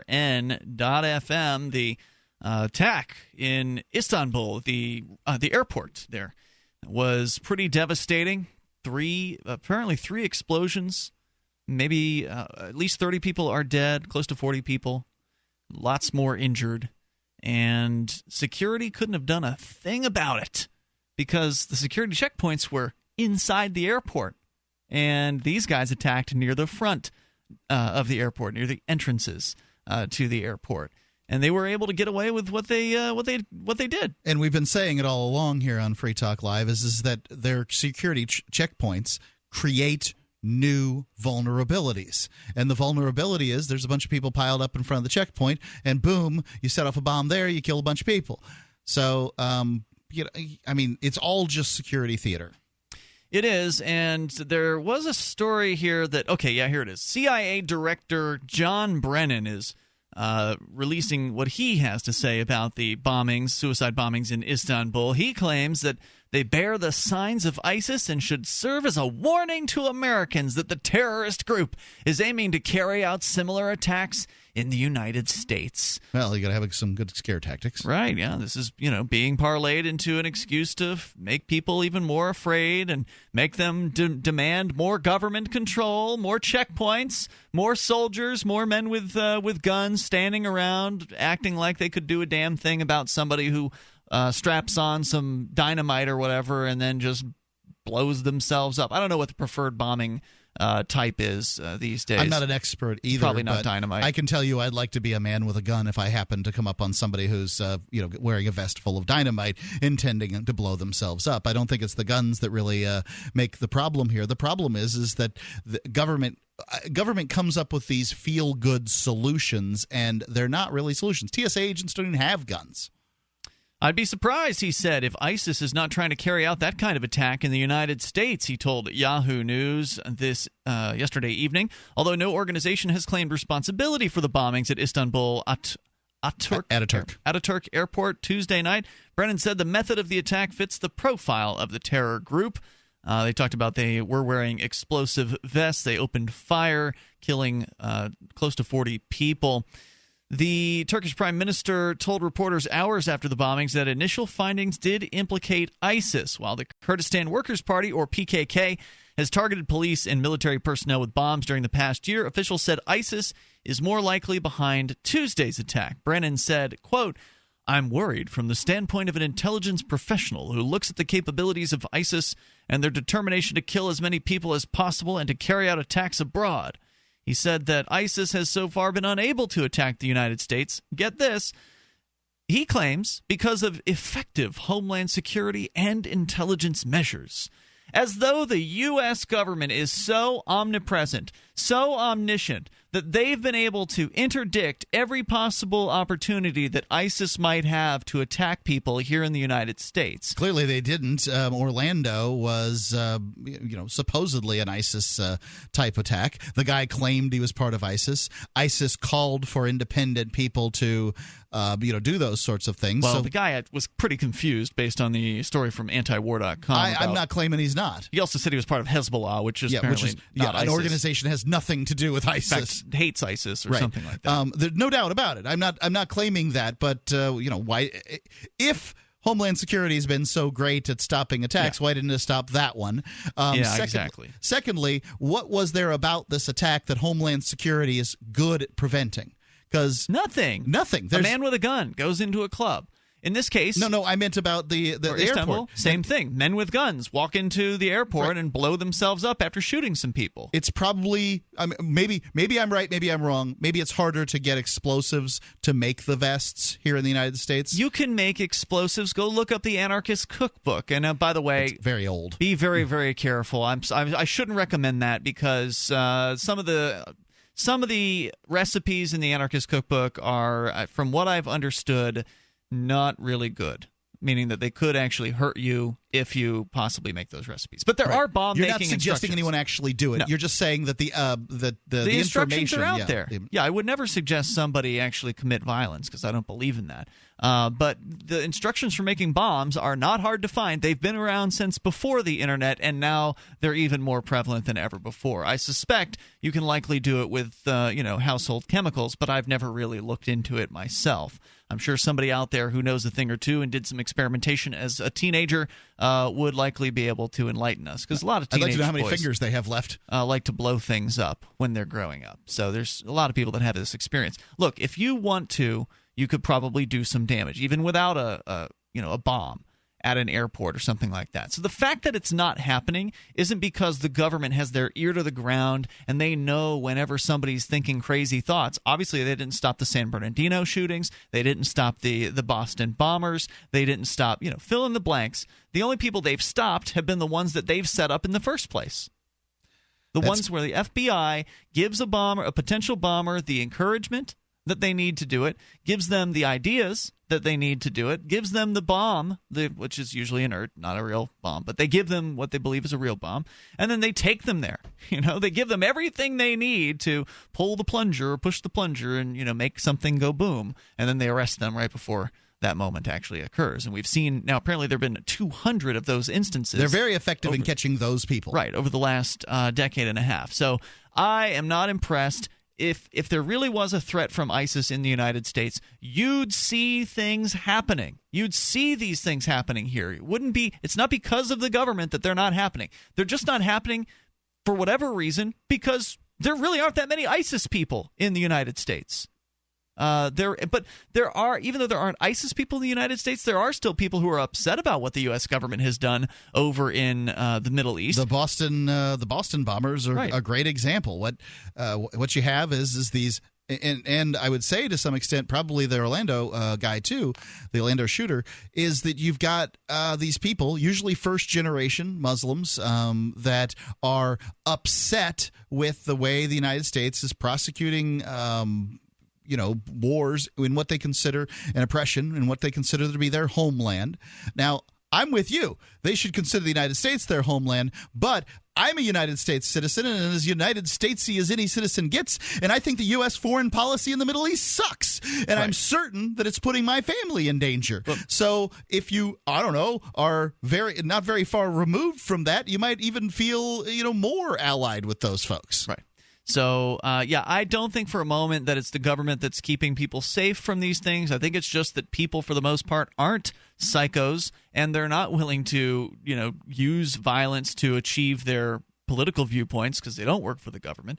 Ultimately, if they wanted to, there'd be very little the government could do that would stop them. Go ahead, keep setting up checkpoints. Eventually, you'll just have more bombers blowing themselves up outside of the checkpoints. Or nearby or before. And as the iron fist of the state continues to clench in and create more and more of a police state, because that's the only way to handle this stuff. Take a look at the TSA, right, and compare it to what was happened before, and consider that organization has never caught a terrorist.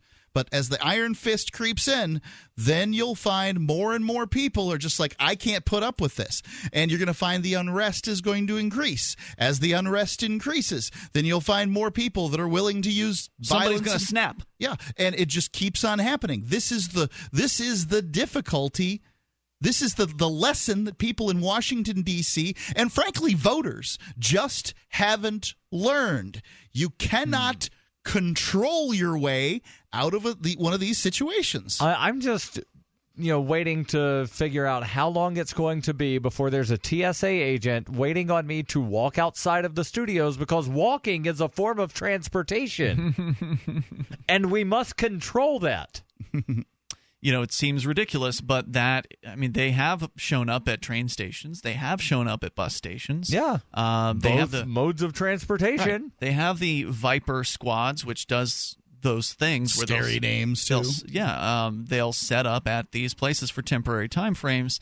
It's stuff like this that's going to give the government the excuse to say, well, now we're going to have twice the TSA. We need to double our ranks. We need to have TSA checkpoints at the front doors of the airports. And don't forget, foreign bombing is what caused water bottles to be disallowed on airplanes. That didn't come right away after 9/11. It came after the airplane, the plot in Great Britain, where some people were going to put together a bomb in the bathroom. People talked about it. They didn't even do it. It's also scientifically not possible in most flights. I think you need like 6 hours to create whatever it is that they were imagining creating. So any flight less than 6 hours where they're taking your water bottle, it's just a program where it allows people to sell expensive water bottles after the checkpoint. Check out Daryl at libertylobby.xyz and help him with his project. We'll see you tomorrow night, freetalklive.com. On Free Talk Live, we're bringing people to the ideas of liberty every day. From wrestling superstars like Glenn Jacobs. You guys really are having an impact, I believe. Like I said, a lot of where I am now is due to listening to Free Talk Live. You changed my mind on some very important issues years ago. To random people tuning in on the radio. I was kind of stuck in the left-right paradigm. I heard your show by chance on a Saturday night. From there, I went on, joined the Free State Project, and become an amplifier. So, I mean, that's really the reason why I amp is because I know that if it wasn't for you guys being on as many stations as you are, I never would have found the ideas of liberty. Your amp will directly change more lives by getting Free Talk Live in front of people looking for talk radio online and on the air. When you amp Free Talk Live, you get perks like access to the AMP-only Facebook group and AMP podcast. Visit amp.freetalklive.com. This is your Roberts & Roberts Brokerage Daily Precious Metals Update. In early trading Wednesday, gold is even at $1,318 per ounce, and silver is 44 cents higher at $18.27 per ounce. Bitcoin is currently trading at $626 US. Roberts & Roberts Brokerage has been helping clients buying and selling precious metals for nearly 40 years.